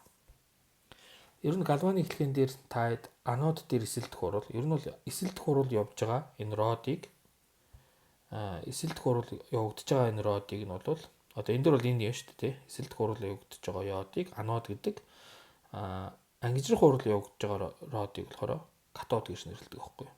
Тэгээ хүмүүс болохоор энэ галваник сел, электролитик сел хоёр дээр ингээд эргэлзээд байдаг. Яг аль нь анодын, аль нь катод ингээд зүгээр тэр явагдаж байгаа урвал нь эсэлдэх урвал явж ивэл тэр бол анод ангижрах урвал явж ивэл тэр бол катод гэж ойлгочод болно гэсэн үг. За тэгэхээр 33-ийн зөв хариулт нь D байсан байна. D хариулт нь зөв байсан байна. За 34 дугаар асуулт гээрээ. За 0.4 мол H2 ба 0.2 мол N2 хий тус бүрийг 10 кПа тогтмол даралтаар саунд хийхэд тэнцвэр тогтов. За тэнцвэрийн системд 0.2 мол NH3 үүссэн бол тэнцвэрийн тогтмол Kp-г хувийн даралтаар тооцоолно. За парцел даралтаар буюу тооцоол гэж шүү дээ. Ер нь бол за эхлээд юу гэхээр за энэ дээр ерөнхийдөө анхны юуг ингээд гой хөснөгтийг хийгээд өгсөн шүү дээ. За энэ дээр 0.4 байсан байна. Мол. За энд 0.2 мол байсан байна. За энд бол мэдээж 0 те байхгүйсэн. За тэгтэл NH3 0.2 болсон гэж энэ бол 0.2-оор нэмэгдсэн байна. За тэгэхээр энд бол урдлын эцэс 0.2 болно. За энэ одоо стохиометрийн харьцаа нь 2-1-ийн харьцаатай юм чи энэ бол 0.1-ээр багасна. Энэ 2-3-ийн харьцаатай юм чинь 0.3-аар багасна. За тэгэхээр эцсийн бүтээгт 0.4-өөс 0.3-ыг хасахаар тэнцвэрт бол энэ 0.1 үлдэнэ. Энэ болохоор 0.1 үлдэнэ гэсэн үг. За одоо эндээс хэдүүлээ нийт хичнээн мойл байна гэдэг. Энэ бүгдийн хооронд нэмээд үзэх юм бол 0.4 4 мол тий. За одоо эндээс мойлын дойлыг бодоод үзье. За мойлын дойлыг бодоод үзэх юм бол 0.1-ийг 0.4 туваавал 4-ний 1 гэсэн үг шүү дээ ер нь бол.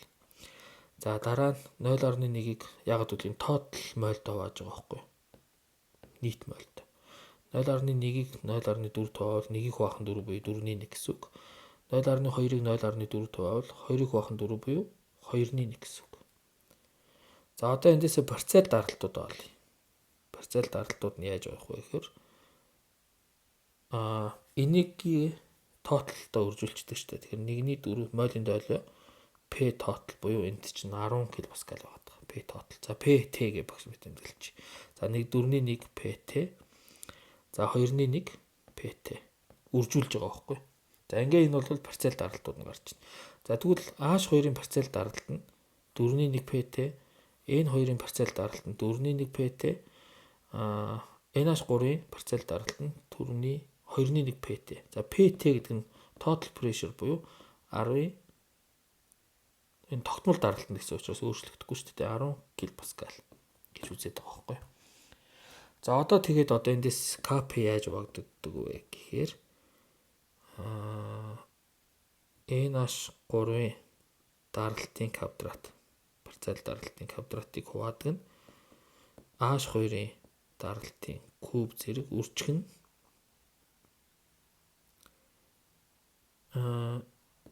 N2-ын за 1 зэрэг гэсэн үг. За тэгэх юм бол эн чинь 2-ний 1 PT-гийн квадрат хуваадаг нь 4-ний 1 PT-гийн куб үржих нь 4-ний 1 PT-гийн хэд юм бэ? Нийтдээ гадуураа 1. За ингээд бодох юм бол эн чинь PT-нүүд нь доороо 4-тэй гэдэг чинь PT-гийн квадрат болоод 4-ний 1 2-ний 1-ийн 2-ын 2 зэрэгтэн доороо орчин шүү дээ. 4 чинь юу гэх вэ? 4-ийн эн чинь 3 4 зэрэгтэн дээр орчин гэсэн үг юм болчихж байгаа байхгүй. За тэгээ эн чинь бүр цаашлах юм бол 4-ийн 4 зэрэгт чинь за эн чинь ингээ нийлээ 4 хөр чинь зэрэг нь бухаар 4-ийн 3 зэрэгтийг хуваадаг нь PT-гийн квадрат чинь 10-ийн 10 зэрэгт гэхээр 100 гэсэн үг. 4-ийн 3 зэрэгт чинь 16 4 үржлэхээр 64-ийг хуваах нь 100 гэсэн үг. 64-ийг 100 хуваана гэж тэг 64 гэсэн үг. За тэг 64-хээр зөв хариулт нь энэ. Тэгээ юу нь бол килопаскал 2 хасагтай гэж зөв байгаа байхгүй. За тэгэхээр энэ бол А хариулт нь зөв байсан байна гэсэн үг. За дараагаас 35-ын 37 дугаар асуулт. Дараах Больцманы за нэг хэсгийг арилгач. Больцманы тархалтын мөрийн зөв мэдээллийг сонгоно гэж байна. За ингээд T1, T2 гэсэн хоёр граф өгнө тий. За T2 нь бол нэлээд халуун, энэ болохоор нэлээд хүйтэн байна гэсэн үг болж байгаа байхгүй. Хүйтэн температурт. За тэгэхээр температур нь аль нь вэ гэхээр мэдээж нөгөө халахаараа энэ чинь нөгөө баруун тийшээ болчдөг. Тэгэхээр энэ зүв байна тий. За энэ буруу байна. Энэ зүв байна. Энэ буруу байна. Энэ буруу байна. Тэгэхээр А юу? C юу гэдэг хариулт болчихж байна. За тэгээд дараа нь болохоор катализатортой үед активашн энержи буюу энэ идэвхжлийн энерги нь баруун зүүн тишээ шилждэг. Илүү бага болдог гэсэн үг. Уралд орох юуны тоо ихсдэг. Молекулуудын тоо хэмжээ. Тэгэхээр зүүн тишээ шилжнэ гэхээр катализатортай мэдээж энэ А2 байгаа байхгүй. Тэгэхээр энэ байна гэсэн үг. Энэ байна. Энэ байна. Тэгэхээр хоёулаа зөвхөн нь ерөнхийдөө C байна тий. C хариулт нь зөв. 35-ын C. За катализатор гүн мэдээж нөгөө нэг юм баруун талдаа активашн энержи байгаа гэсэн үг байхгүй. За 36 дугаар асуулт. 36 дугаар асуулт C5 H12 молекул томьёотой спиртийн байгууллын изомерийн нийт тоог тоолж тэдгээрээс хэдэн хоёр дахь ангиллын спирт байгааг олоорой. орон зайн болон функционал бүлгийн изомеруудыг тооцохгүй гэж байна. За энийг юу байна? Өөр юм дээр бодож байгаад нэг. За эндээс биш ээ. За энэ дээр бодож байгаад C5H12O гэсэн тий. Гэдэг чинь ерөнхийдөө бол пентан буюу 5C гэсэн үг. За холбоосон томьёонуудыг биччихье. Ер нь холбоосон томьёон дээр ийм байж болно. За энэ дээр хэдэн ширхэг OH байж болох вэ гэхээр за ямар ч ийм байж болно тий. Хоёрт нь бол ер нь гинжин хэлхээний салалт бол ийм байж болно. За эсвэл 5 ширхэг C чинь ингэж салж болно. Ер нь бол изомерыг дандаа юм холбоосон томьёогоор зориороо. Тэгэхгүй бол CH2 гэж бичих юм бол бүтггүй. За энэ бол энд 1 2 3 4 5. За энд болохоор яаж вэ? 1 2 3 4 5. 1 2 3 4 5 гэдэг ингэ болчихж байгаа байхгүй. За тэгээ одоо оо шүү дээ энэ дэр агуу олон янзаар байршуулна гэсэн үг. За эхнийхийг энэ дээр байршуулчих. Хамгийн эхнийх дээр нь тий. За дараагийнх дээр нь энэ дээр байршуулчих. За тэрний дараагийнх дээр нь энэ дээр байршуулчих. За ингээм 3 хөлбөр л байгаа байхгүй. Энэ дээр байршуулах юм бол яг нь эн чинь энэ өмнөхдөг адилхан болчихно. Тэгэхээр бол худлаа. За тэгэхээр ийм 3 хөлбөр байна. Яг энэ одоо юм салаалаагүй дээр 3 хөлбөр байна. За одоо энэ салаалцсан дээр за эхлээд энд нь шинэ барьшуулчих. Дараа нь энэ дээр шиг барьшуулчих. За тэрний дараа чи ингээд салаалцсан байгаа шүү дээ. Салаалцсан дээр энэ дээр шиг барьшуулчих. За тэрний дараа энэ дээр шиг барьшуулчих. Яг тэгвэл ингээд адилхан тэгшимгүй учраас энэ бол 4 ширхэг хөлбөр гарч ирээд байгаа. За 5 дахь дээр нь ганц л хөлбөр байгаа тоххой. Энэ одоо энэ 4C-ний чинь бол аль дээр нь ч OH утсан яг адилхан шүү дээ. Тэгэхээр энэ дээр бол нэг л хөлбөр байна. За тэгэхээр нийтдээ 8 хөлбөр л байгаа юм шүү тий. 8 хөлбөр. За би дутуу оргисон байж магадгүй тий гайгүй хаа. За энэ 8 хөлбөр л байна. За тэгээд secondary буюу хоёр дахьчийн сонгох юм бол тэр OH-тай C-гээс 2C салсан байх хэвээр. За энд нэг хөлбөр байна. Нэг хөлбөр байна. За хоёр дахьчийг дугуулчих шууд. Хоёр дахь нь энэ нэг байна. 2 байна. 3 байна. За ерөөсө 3 л байгаа юм байна. Тэгэхээр 8 3 гэдэг л одоо хөлбөр гарч ирэх гээд байна л да. За эндээс өөр руугаа буцах юм бол 8 3 гэдэг маань хаана байна? 8 болоо да. За энэ гайгүй хаа зүв хийсэн баг жоо яарад хурдан ичлээд ихтэй. Буруу бол тэгээд өшөөгөөрөө багш нь ямар ч хариу мариу харахгүй шууд хийж байгаа учраас алдчих магадгүй шүү. Тэгтээ гайг баг. За 37. Тэр нь бол 38-ийн 36-гийн Е гэдэг хариултыг сонголоо. За 37 дугаар асуулт. 2 моль дециметр куб концентрацтай калиен перманганатын уус хүнлийг ашиглан үл мэдэгдэх концентрацтай 50 мл оксалат ион. За ийм ион тий. Бүхий уус хүнлийг титрлэвэ. За калиен перманганатын уус хүнлээс 30 мл зарцуулагдсан бол оксалат ионы концентрацийг тооцоолно. За нөгөө нэг ийм концентрацтайгаас чинь 30 мл зарцуулагдсан байна. За тэгвэл нөгөөтгийг олно уу гэж байгаа юм л да тий. За энийг нөгөө бодох юунууд яадаг лээд амархан аргууд байгаа. Гэхдээ энийг бол ямар тэнцвүүлэхийн тулд 5 энийг бол 2-оор үржүүлнэ гэсэн үг шүү дээ тий. Тэгэхээр энэний өмнө 5, энэний өмнө 2 байна л гэсэн үг. Одоо коэффициентийг харуул. За тэгээд эндээс чи яаж явах вэ гэвэл мойлгоор нь харах юм бол 30-га 30 концентрацийг ерөнхийдөө бол яг концентрацийг нь V1-ээр үржүүлсэн нь CO2-ын концентрацийг V2-оор үржүүлсэнтэй одоо мойлууд нь харгалзан эквивалент байх хэрэгтэй байхгүй юу? За тэгээд энэ дээр нь бол одоо нөгөө нэг коэффициентийг бичиж чинь гэсэн үг шүү дээ. хэдийн за ингэхэр юу аахгүй байх. Ойлгомжгүй болчих واخ. Зүгээр амархан хурдан бодъё гэвэл тэгж бас болно. Тэгээ коэффициентуудаар нь үржүүлээ шууд хуваагаад. За зүгээр маш амархан ойлгомжтой тайлбарлая гэвэл нь штэ. За хичнээн моль 2 моль концентрацтай за яаж байгаа эндээс энийг арилгаж агаад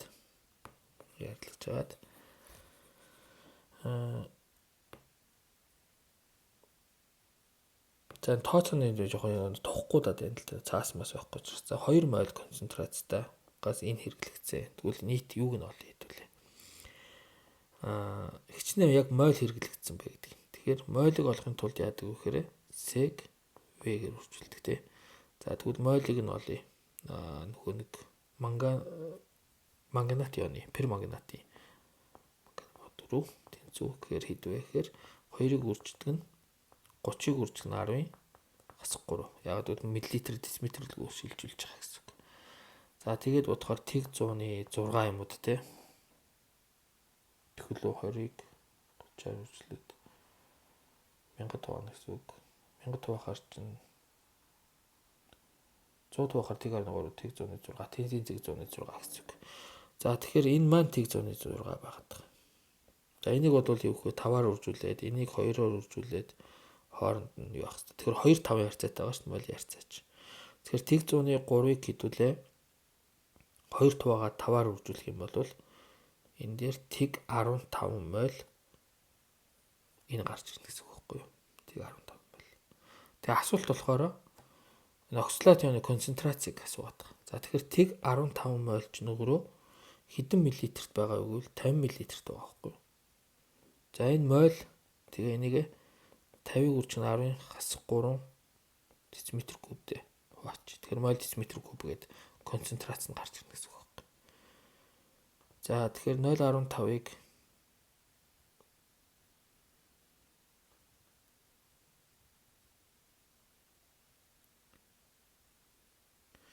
А 0.15-ыг 50 доо гана гэсэн үг. За тэгэхээр хэд гарах гээд байна? 0.15-ыг 50 тэгээ 10-ын хасах 3 та хуваагаад үзэхэр чинь 3 моль дециметр куб. 3 моль дециметр куб. За тооны машин байхгүй байна бас. Тооны машин за ер нь энэ баха 3 моль дециметр куб. Яг тэгэхээр 0.5-гаар 3 гэхэр чинь тэг 103 50 үржигдээд тэгэхээр тийм 3 моль дециметр куб юм шиг. За ямар ч юм аргаар ингэж бодно гэсэн. Ерөнхийдөө бол энийг 5-аар үржүүлээд 0.2 үржүүлээд тэгээ энэ тэг 106 моль юм чинь харьцаагаар нь олоод тэг 15 гээд тэг 15 чинь 50 мл-т байгаа гэд концентрац болчихно гэсэн. За 38. За 38-ыг бодъё. 38 болохоор метаны шатах хурлын энтальпийн өөрчлөлтийг тооцоолно гэж тий. За шатах хурлын энтальпийн өөрчлөлтийг яаж олох вэ гэдэг. За шатах хурлын энтальпийн өөрчлөлт бол за энэ дээр агуу гоо дүр зургийг нөхцөн байна тий бүр Гесийн хуулийн циклийг нөхцөн байна. За тэгэхээр Гесийн хуулиар урууд яваад нэг ийм энэ хоёрын нийлбэр нь энтэй тэнцүү байгаа байхгүй. Тэгэхээр өөрөөр хэлбэл юу гэсэн үг вэ гэхээр энерги хадгалах хууль гэсэн үг шүү дээ. Энэ уруулын одоо бүх холбооны энергиуд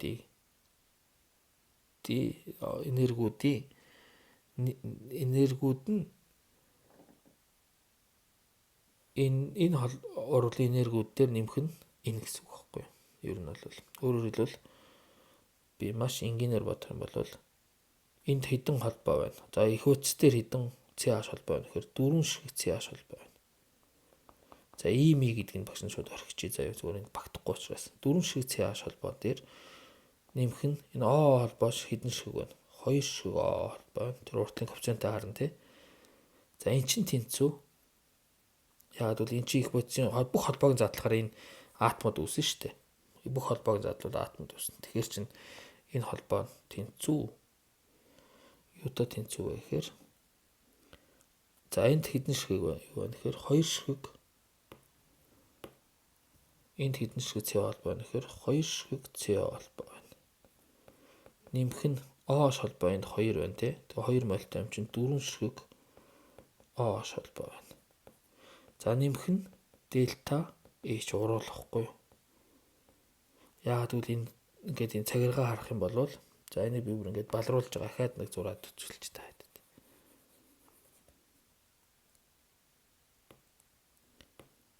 Цэнхрээр зураад энэ бол холбооны энерги. Холбооны энерги буюу энэ их бүтцийн холбооны энергиудын нийтбэр байхгүй. За энэ бас холбооны энерги. За энийг E1, энийг E2 гэж. За энэ бол бүтээгдэхүүн бодисуудын холбооны энерги. За тэгэхээр юу харагдаад байна гэхээр энэ циклчийн сумыг харах юм бол ингэж явсан бооз энэ шар юу чинь энэ ногоонтой тэнцүү байхгүй. Циклийг харуул сумаа харах хэрэгтэй. Процессын сумаа. Тэгэхээр өөрөөр хэлбэл E1 буюу одоо энэ чинь бол E1 байгаа байхгүй. Энэ E1. Энийг багш нь холбооны энергиудыг E1 гэж байдаг. Бүх холбооны энергиуд нь. E1 нь энэ E2. За тэгвэл E2 дээр нэмэх нь энэ нөхөр. Урдлын энтальпи чинь E1-тэй тэнцүү гэсэн үг байхгүй. За тэгээ эндээс одоо хэдүүлээ урдлын энтальпиг олох юм бол дельта H. За хаана бичих вэ?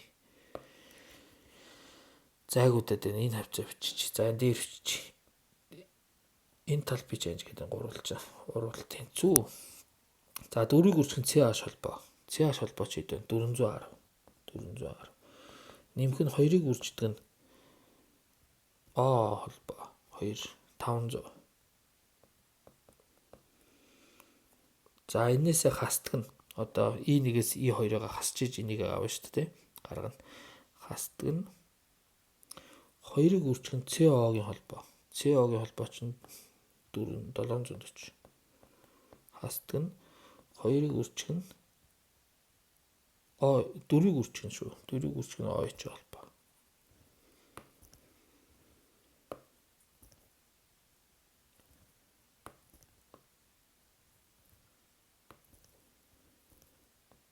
Дөрөв үржих нь OH-ийн холбооч хэд вэ? 480. За ингэ бодохоор за тооны машин авчихгүй л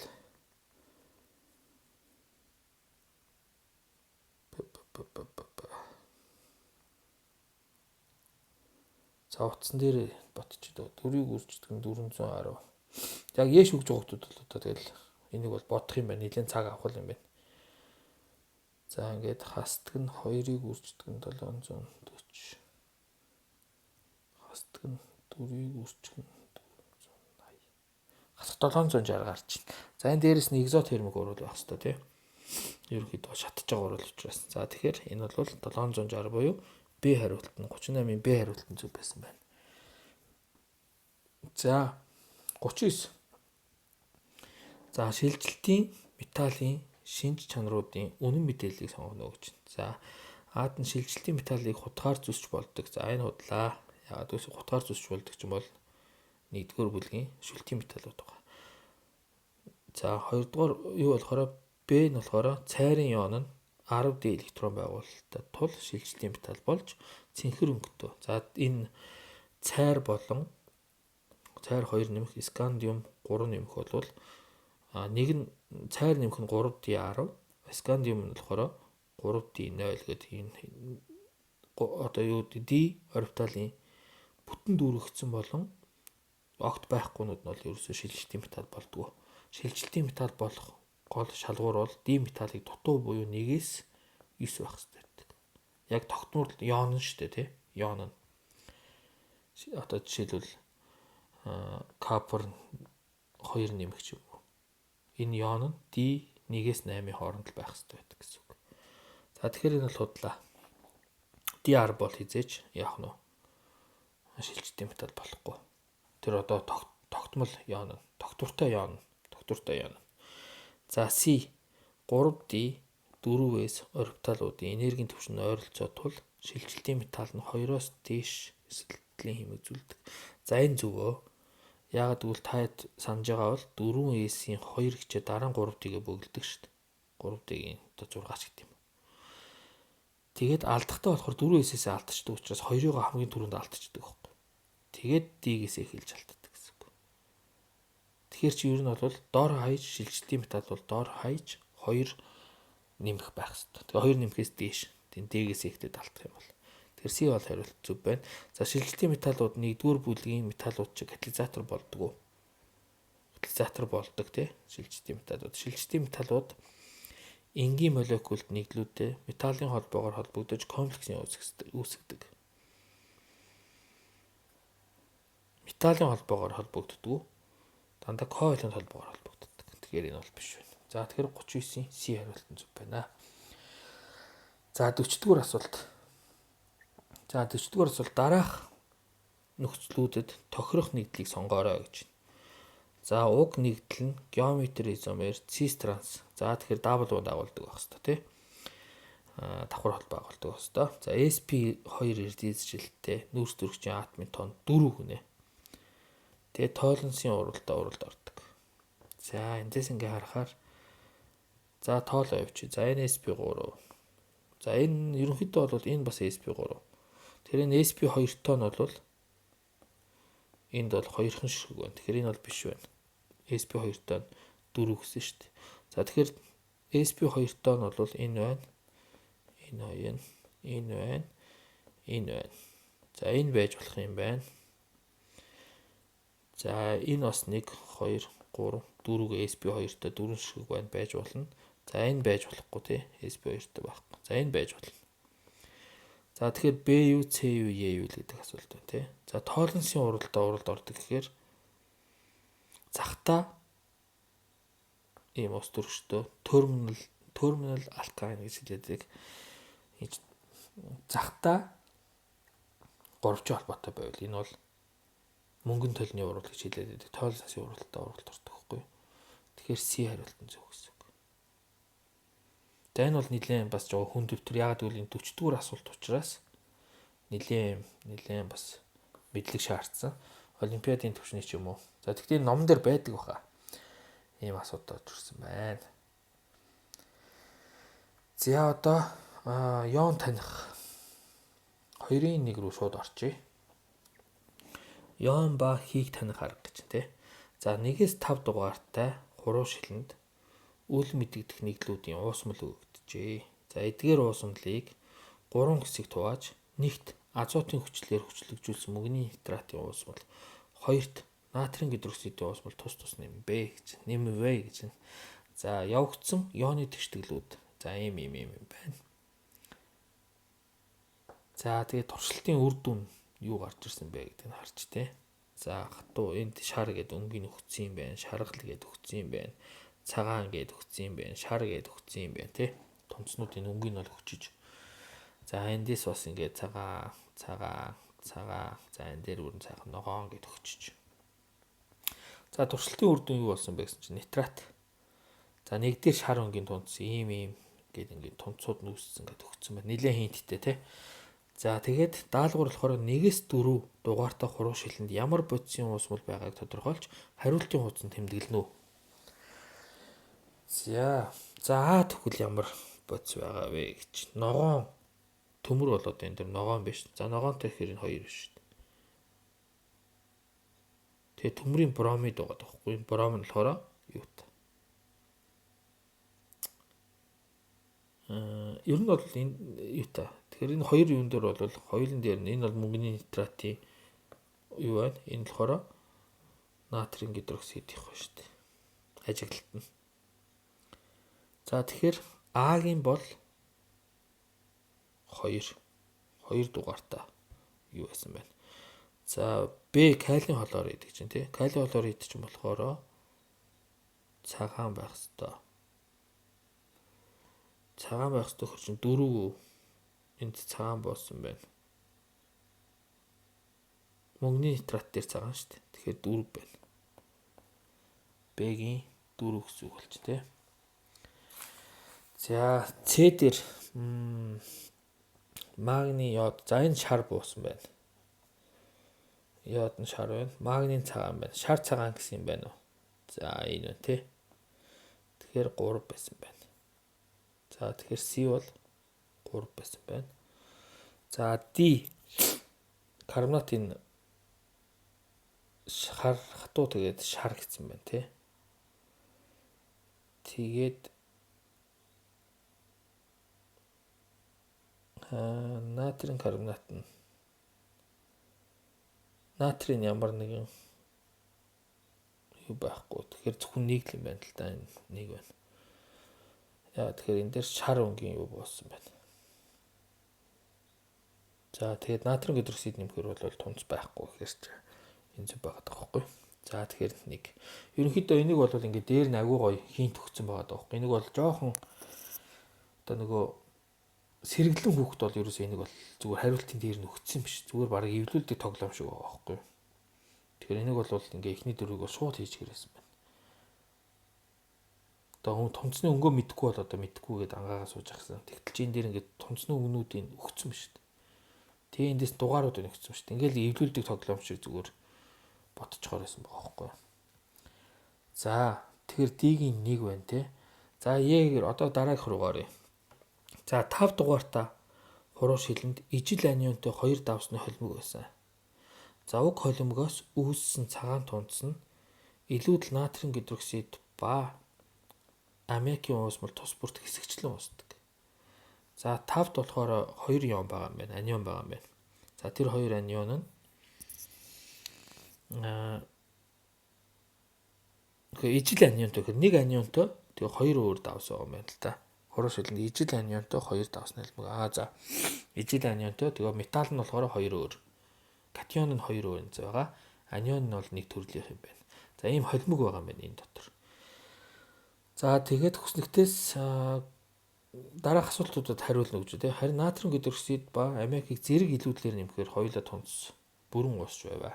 За нэг нь ер нь бол 2 катион нь нэг нь аммониад уусдаг, нөгөөх нь уусдаггүй ч юм уу нэг ийм ялгаатай байгаад байна тий. Тим хийнт хэлээд байна шүү дээ. За тэгээд одоо 2 дахь асуулт нь юу гэж нэхээр 5 дугаартай бодисдох илүүдл натрийн гидроксидын уусдаг катионыг доорх хариултын хүснэгтээс олно. Уусдаг катионыг доорх хариултын хүснэгтээс олно. 5 дугаартай бодисдох илүүдл натрийн гидроксидын уусмалд уусдаг катион. За юу гэсэн үг вэ? Энэ өгүүлбэрийн сайн 5 дугаартай бодисдох илүүдл натрийн гидроксидын уусмалд уусдаг катион нэг. Нэг нь натрийн гидроксидэд уусдаг, нөгөөх нь уусдаггүй. Натрийн гидроксидэд уусдаг. За тэгээд энэ чинь натрийн гидроксид нэмэхээр цагаан байгаад байгаа байхгүй юу?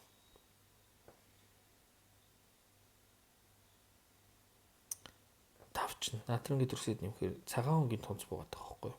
Тэгэхээр энэ бол биш байгаад байгаа. Нэг бол биш. Энэ биш байгаад байгаа. Эдгээр чинь дандаа өнгөт металлууд, транзишн металлууд. За магний 2 нэмэх байж болох юм.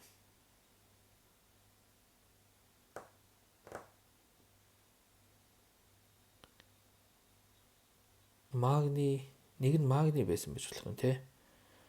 За натрийн гидроксид нэмэхээр цагаан өнгийн тунц буuna магний чинь. За энэ байж болсон байж болох юм. Энэ байж болох юм. За энэ байж болох юм. За тэгээд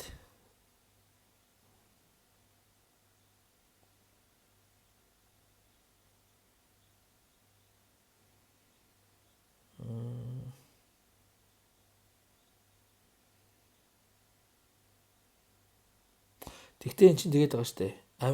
Натрийн гидроксид ба аммиакийг илүүдлээр хийхэд бүрэн уусчдаг гэдэг байгаа. Тэгэхээр магний биш байна л да. Магний чинь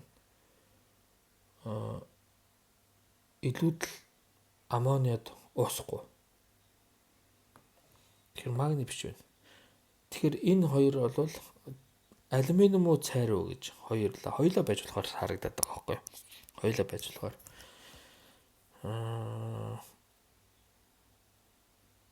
тэгэхээр хэсэгчлэн яадаг гэдэг байгаа. Хоёулаа уусна. За энэ ерөнхийдөө жоохон юутай материал болоо явуулчлаа. Нөгөө нэг 2 сонголттой байж болохоор материал байна. За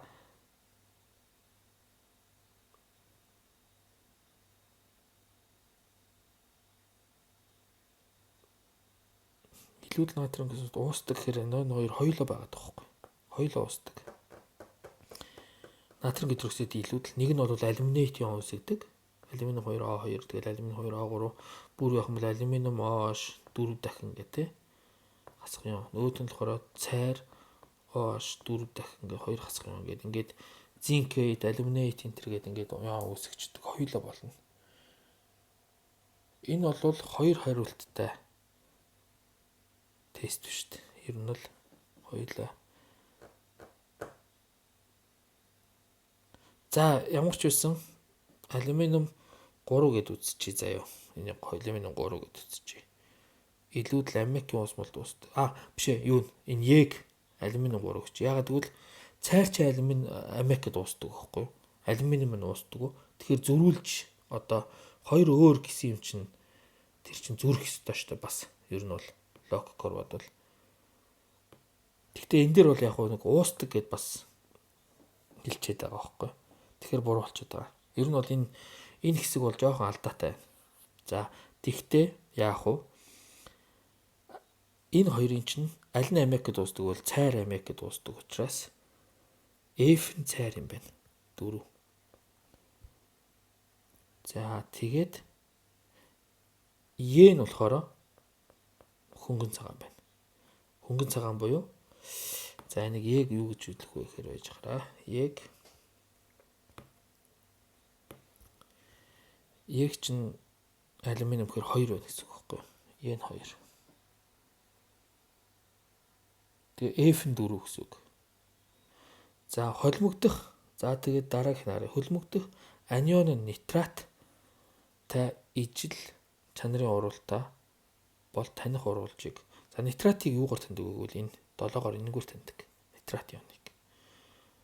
Тэгэхээр нитраттай ижилхэн яадаг гэхээр G бол 7 байна. За тэгээ уг анионыг нитрат анионоос ялгах урвал. За нитраттай ижлэр таньдаг нь юу вэ гэхээр нитрит ион байдаг хөөхгүй. Нитрит ион. За тэгэхээр нитрит ион юу байдаг вэ гэхээр нитрат ион хоёрыг хооронд нь яаж ялах вэ гэвэл энэ эсэлддэг те эсэлддэг. Тэгэхээр эсэлдүүлэгчээр таньна гэсэн үг. Тэгэхээр калий манган О4-ийн өнгийг өөрчилнө гэсэн үг энэ. N2 маань. Тэгэхээр H нь бол 8 байна гэсэн үг. За тэгээ эцэст нь зүгээр ингээд шууд хариултыг хэлэх юм бол за А нь 2, Б нь 4, С нь 3, Д нь 1, Е нь 2, F нь 4, за G нь 7, H нь 8. За тэгээ энэ Е дээр бол бас дагвар хариулт байж болохоор байгаа. Тэрний юу вэ гэхээр цайр байдаг байхгүй. Гэхдээ энэ дээр юу гэж хэлсэн бэ гэхээр 2 катионтой гэдэг нь дээр дурдсан учраас нэг нь цайр байвал нөгөөх нь алюминиум л байж таарах гэдэг байхгүй. Магний бол биш байгаа. Яг гэвэл магний юу эн чинь бас энэ дээр амар хинтүүд хэлсэн байгаа шүү дээ. Бүгдийн илүүдэл аммониа болон илүүдэл аммиакийн уусмал болон илүүдэл натрийн гидроксид нэмэхэд бүрэн уусаад байгаа байхгүй. Уусмал. Тэгэхээр магний бол тийхгүй. Тэгэхээр ерөнхийдөө бол цайр уу хөнгөн цагаан уу гэдэг асуулт байгаа. За тэгээд ингээд ерөнхийдөө бол хөөгд олчих боломжтой. Гэхдээ энэ хэсэг бол ерөнхийдөө жоохон алдаа орсон байна. Энэ асуултан дээр яагаад гэвэл хөнгөн цагаан чинь уусчдаг байхгүй. Хөнгөн цагаан чинь илүүдэл юунд дуусчихна гэсэн үг хэлдэг. Илүүдэл натрийн гидроксид дууснаа. Тэгэхээр энэ дээр бол уусахгүй юм шиг гэтэл гэж ойлгогдоод байна. Миний харж байгаагаар. Яг бол харин натрийн гидроксид ба аммиакийг илүүдэлээр ихэд бүрэн тонц уусч.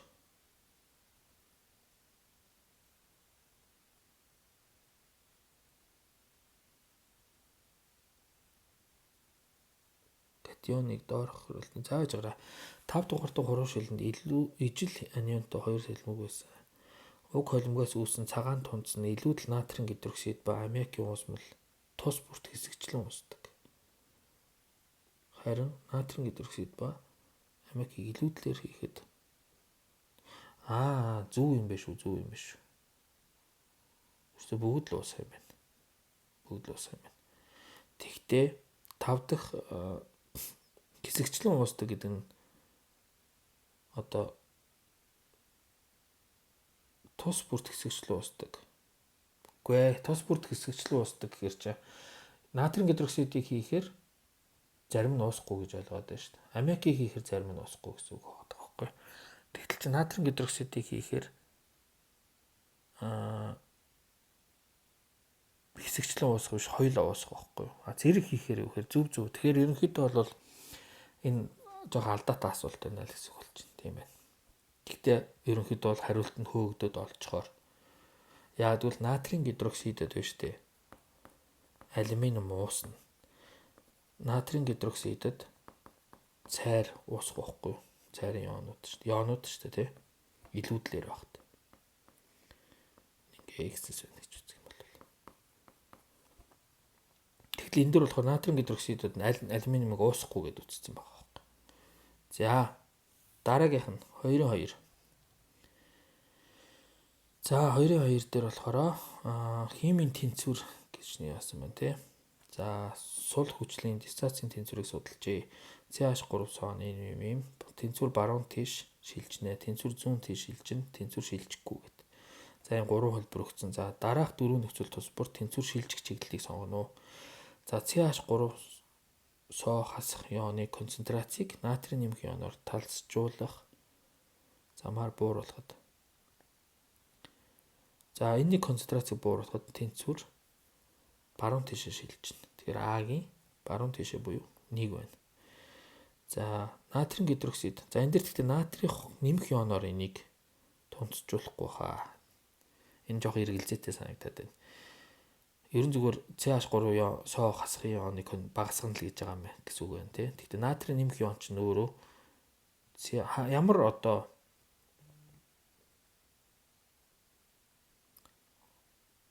ямар уусмал нь хэрвээ усан уусмал бол тэхгүй зүгээр уусмал нь органик уусгах байсан бол тунцчих бах. Ер нь бол. Тэгэхээр органик уусгагч нь бол яг тэгвэл CH3SO натр ч нэ штэ. Ионик бонтой учраас усанд аюу сайн уусгах байхгүй. CH3SO хасах гэдэг. Тэгэхээр натрийн нэмэх ионоор талсжуулсан гэж байгаа бол энэ органик солиумт байсан байж болно. Тэгэхээр энэ уусмал гэдэг чинь өөрөө усан уусмал биш органик уусмал байсан байх. За энэ нэг чухал биш. Ерөнхийдөө бол энийг нь багасгасан гэсэн үг шүү дээ. Энийг нь багасгасан гэхээр 1 байна гэсэн үг. За натрийн гидроксид нэмэхэд гэдэг чинь энэ ион алга болно гэсэн үг. Яг л OH хасахтайгаа ус болчихно гэсэн үг. Тэ хими холбоос гээд ус болно. За тэгэхээр тэнцвэр бол баруун тийш шилжинэ гэсэн үг. Лээ шатлаа биш шүү дээ. Баруун тийш буюу 1. За урлагийн холц руу каталист нэмэхээр катализатор нэмэх юм бол тэнцвэр ерөнхийдөө шилжихгүй. За урлагийн холцыг халаахад энэ экзотермик урлал юм чинь халаахаар урд буцаад явах буюу зүүн тийш шилжинэ гэсэн үг. За ингээд А-гийн 1, Б-гийн 1, С-гийн 3, D-гийн 2 болж гарч ийн гэсэн үг. За цаашаа хүснэгт 3 2-3 задаа далгаар уйлэг хүснэгт уйлэг хандлага гэж байна те. За уйлэг хүснэгдэх үгийн дугаарыг ашиглан дараах даалгаврыг үүсгэнэ үү. За нэг ийм өгнүүд өгсөн те 10 шиг үг өгсөн. За тэгээ даалгавар нь. За эндээс харагдаж шууд. За бодисын төлөв А бол юу вэ гэхээр энэ бол ионих шүү дээ те. Бодисын төлөв уг хатуу шүү дээ. Хатуу гэхээр 1 А-гийн 1. За энэ болохоор дөрөвдүгээр одоо бүлгийн бүх холоор дөрвүүд дандаа шингэн байдаг. Титаниум холоор дөрөв мөрөөгөөд ерөөс бүгд шингэн байдаг шүү. Тэгэхээр энэ бол шингэн буюу 7. За бүтэц байгуулалт гэж байна те. C. Бүтэц байгуулалт нь за ковалентийн юу молекулын юу талс дорн тороо гэж байгаа юм байна. Натрийн хлорид чинь ионих штэ. Ионы талс дорн торт. За энэ байна гэсэн үг. Тэгэхээр энэ бол 3. За D болохоор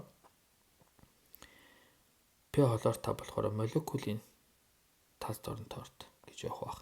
Ерөнхийдөө бол энэ дээр юу гэж байдаг вэ гэхээр штэ. Юугаараа Энэ ингээд нэг тийм ковалентийн молекулын гэдэг нэг юм ялгаагүй болчиход харагдаад байгаа байхгүй юу? Ер нь бол энийг ер нь бол giant гэдэг нэг юм giant molecular нөгөөх нь болохоор simple molecular гэдэг ингээд covalent гэдэг ингээд нэг хуваагдсан байгаа. Гэтэ энэний сайн юу аахгүй. Ер нь бол молекулын гэж энэ явдаг багт те. Энийг бол та хэд номноосоо сайн шалгаараа. Ерөнхийдөө бол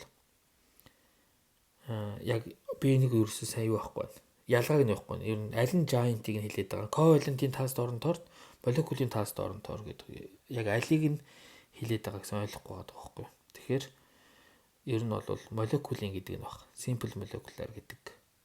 Энэ бол simple яг англиар бол энэ шүү дээ. Simple molecular. Ер нь бол яг молекулын. Нөгөөх нь giant гэх юм бол нөгөө нэг silicon O2 за юунууд орчдөг байхгүй. Diamond энэ төр орчдөг байхгүй. Giant covalent гэвэл тэг бүр ингээд нөгөө нэг covalent холбоо нь хязгааргүй үргэлжилсэн. Тэгтэл эн чинь бол P холоор 5 гэдэг яг 5 ширхэг толоор байгаа. Тэгэхээр энэний бүтц бол ерөнхийдөө бол covalent молекулын бүтцтэй гэж явах. Covalent мөн бас молекул. Тэгэхээр яг эргэлзээд байгаа учраас энэ 6 гэж үзэж байна. Багш нь бол энийг. За энэ яг орчуулга айгуу сонирн болцсон байлээ. Ер нь номон дээрээ тийм. Тэг яг номон дээр ямар байсан гэдгийг та хараад аль нэг нь аваарай заяа. За дараагийнх нь хайлмал байдалтай цахилгаан дамжуулах эсэх гинэ. Хайлмал дамжуулалт байдалтай цахилгаан бол энэ ионы холбоотой юм чинь айгуу сайн дамжуулнаа. Цахилгааныг юу дамжуулах вэ гэвэл хөдөлгөөнтэй ион дамжуулах хэрэгтэй. За тэгэхээр энэ бол магний хлорид бол маш ионжих учраас цахилгаан дамжуулна. Тэгэхээр тийм гэдэг нь ойл. За F болохоор энэ чинь коvalент холбоо үүсгэж байгаа. Ион байхгүй учраас үгүй гэдэг хариултыг сонгоод. За G болохоор яаж вэ? Нэгдлийн усан усамлын pH. За энэ чинь усан дуусахаараа силикон цахиурын оксид үүсээд H холоор үүсээд хүчлэлэг үүснэ. Тэгэхээр энэ тий 4. Хүчлэлэг одоо усан усамл үүснэ гэсэн үг. За тэгэхээр A-гийн 1, B-гийн 7, C-гийн 3, за D-гийн 6 байх гэж бодож чинь 5 ч байж магадгүй шүү. Шалгаараа E-гийн 0, за F-ийн 9, G-гийн 4. За ингээд цаашаага органик хим рүү орлоо. Органик хим дээр болохоор задгаа даалгавар органик хим. За уг ийм амар схем өгсөн байна тий. Урлагийн схем. За уг урлагийн схемд харгалзах бодис уруулж нөхцөл бүхий хариултын өснөгтийг доор харуулваа гэж. За ингээ хөрөлт өснөгтүүд өгсөн. За даалгавар нь 1-6 дугаартай урвалыг явуулахад шаардлагатай урвалж за нөхцөлийн дугаарыг харгалзан A, B, C, D, F үсэгт тааруулан сонгоно. За урваллуудаа ингээд за 1-р урвал. За энд нь ингээд 1-р урвал гэж. За энд нь урвал гэж хаад. Урвал 1 2 3 4 5 6 биш ээ. Урвал нэгүүд нь А юм байна шүү дээ. Урвал нэг нь А юм байна. Б, С, Д юм байна. За. Sorry. Ингэх юм байна шүү. Урвал нэгийг А гэж хэлж байгаа юм байна. Тэгэхээр урвал нэг бол А, Б, С, Д, Е 1 2 3 4 5 F гэдэг. За энэ бол 1-р урвал, энэ 2-р урвал, энэ 3-р урвал, энэ 4-р урвал, энэ 5-р урвал, энэ 6-р урвал юм байна. За эндээсээ энэ хүснэгтээсээ яг одоо энэ нөхцлүүдийг олох юм байна. За 1-р урвалыг харъя. 1-р урвал. За 1-р урвал яасан бэ гэхээр энэ дээр хлорид нэмсэн байна. Хлор нэмсэн байна. За энэ С дээр тий. За нөхцөл нь гэрлийн нөлөөгөөр. За тэгэхээр 2 байна. За тэгтээ юм штэ. Энэ урвал яг үнд бол ингэж явдаг уу? Яаж явдаг вэ гэвэл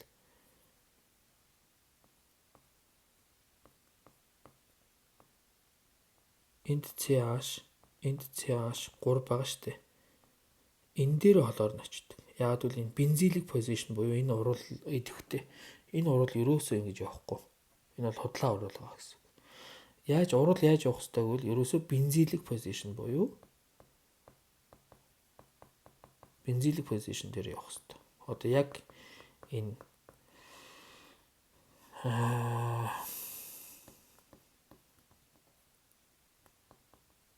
энэ дээр явах хэрэгтэй гэхгүй нэг одоо энэ фенил одоо энэ бензолын цагиргаа шүү дээ. Энэ фенил группийнхаа яг хажуудлын C дээр л урвал явна. Энэ азлагдсан энэ C дээр хизээч холоор ид очсон байхгүй. Ер нь бол. Тэгэхээр энэ бол урвал нь яг буруу. Гэхдээ урвал нь хэдий бурууч гэсэн энэ зүгээр урвалын нэг өгцөн учраас энэ дээр та зүгээр нөхцөлийг хайж болох хэрэгтэй гэсэн үг. Тэгэхээр энэ дээрс бол хэдүүлээ 2 байна гэсэн үг. Яг бол гэрлийн нөлөөгөөр тий цагираг дээр явдаг гэдэг л юг асуултыг асууж байгаа учраас. Тий ер нь бол яг ингэж бол урвал явахгүй. Яг үндсэндээ бол холоор нь энэ C дээр очих байсан гэсэн үг. Энэ C дээр. За тэгтээ бол схем бол ингэ цаанасаа бүтцийн нөхцөн учраас одоо ямар нэгэн буруу хариулт бол сонгох өөр нь угаасаа сонголт байхгүй учраас энийгээ сонгож байна гэсэн үг. За Б хариулт нь яасан байна? Буюу 2 дугаар урвал дээр юу хийх вэ гэхээр ааш холоорыг ялгаруулсан байна эндээс. За ааш холоорыг ялгаруулахын тулд юу вэ гэхээр ааш холоорыг ялгаруулахын тулд этанолын орчинд энэ 7. Энэ бол ааш холоорыг ялгаруулдаг. За дараа нь 3 дугаар урвал хаана вэ? 3 дугаар урвалыг хай. Энэ 3 дугаар урвал. За 3 дугаар урвал юу вэ гэсэн чинь холоорыг OH-оор солилцсон байна. Тэгэхээр энэ бол nucleophile substitution буюу nucleophile халдах урвал. Тэгэхээр энэ бол 1 C-ийн 1. Яг тэгвэл натрийн хоош усан усмалд байвал халдах урвал явна. Натрийн хоош этанол дотор байвал этанол дуусах. Натрийн хоошийг ер нь бол этанол дуусгаж болдог, усан дуусгаж болдог байхгүй юу? Тэгтээ айгүй халдаг. Усан дуусгахаар амар хална. Этанол дуусгахаар бол гайгүй. Бас тэгтээ халт явагддаг. За тэгээ этанол дуусгасан натрийн хоош бол яадаг вэ гэхээр ялгаруулах урвал явагддаг. Усан дуусгасан натрийн хоош болохоор халдах урвал явагддаг. Энийг мэддэг хүүхд бол энийг шууд хариулах байсан байна. За дараа нь D буюу 4 дугаар урвал дээр юу болсон бэхээр OH групп нь усыг ялгаруулсан буюу дегидратаци урвал явуулсан байна. Тэгэхээр халдах урвал бол дандаа одоо юу байдаг? Ялгаруулах урвал бол ихэнхдээ дандаа халаах замаар явагддаг. За тэгэхээр энэ бол 4 дахь буюу концентрацтай хөрөнгөчл бол усыг татдаг тий. Тэгэхээр энэ 4 байсан байна. Тэгэхээр 4 дугаар урвал бол энэ 4 дахь бодис байсан байна. За 5 дахь урвал аль вэ? 5 дахь урвал. За энэ байна. За 5 дахь урвал яасан бэ гэсэн чинь Friedel-Crafts-ийн алкилейшн буюу Friedel-Crafts-ийн урвал байна тий. Алкилчих урвал байна. За тэгэхээр энэ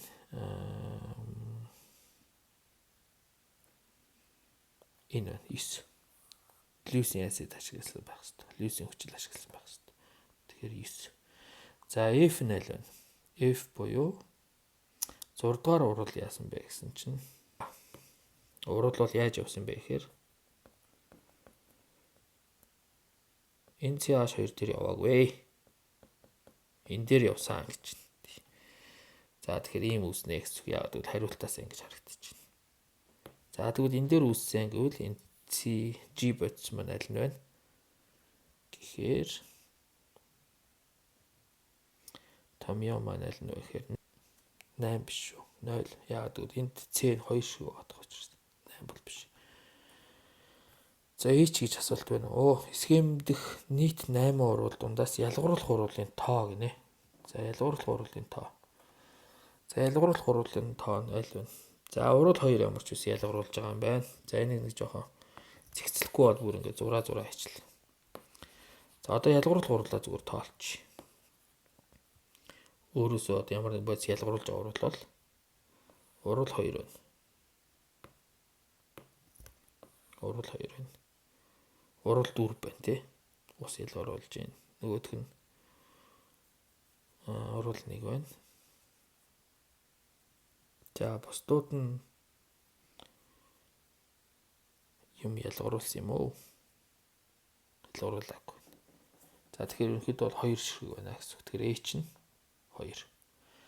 За тэгээ ингээ ерөнхийдөө A-гийн 2, B-гийн 7, C-гийн 1, D-гийн 4, E-гийн 9, F-ийн 5, G-ийн 0, H-ийн 2 гэдэг. За ингэж явах байсан байна гэсэн үг. За тэгээ ерөнхийдөө бол ингээд нийт А хувилбарыг хариу нь байхгүй ч гэсэн хэдүүлээ нэг өөрсдийнхөө хариугаар нь гаргаад ажиллажлаа. Тэгээ удахгүй боловсролын үнэлгээний төв хариугаа гаргаад өгөх бахаа гэж бодож байна. За баярлалаа. Жохон ч гэсэн хэрэг болох бахаа. За баяртай.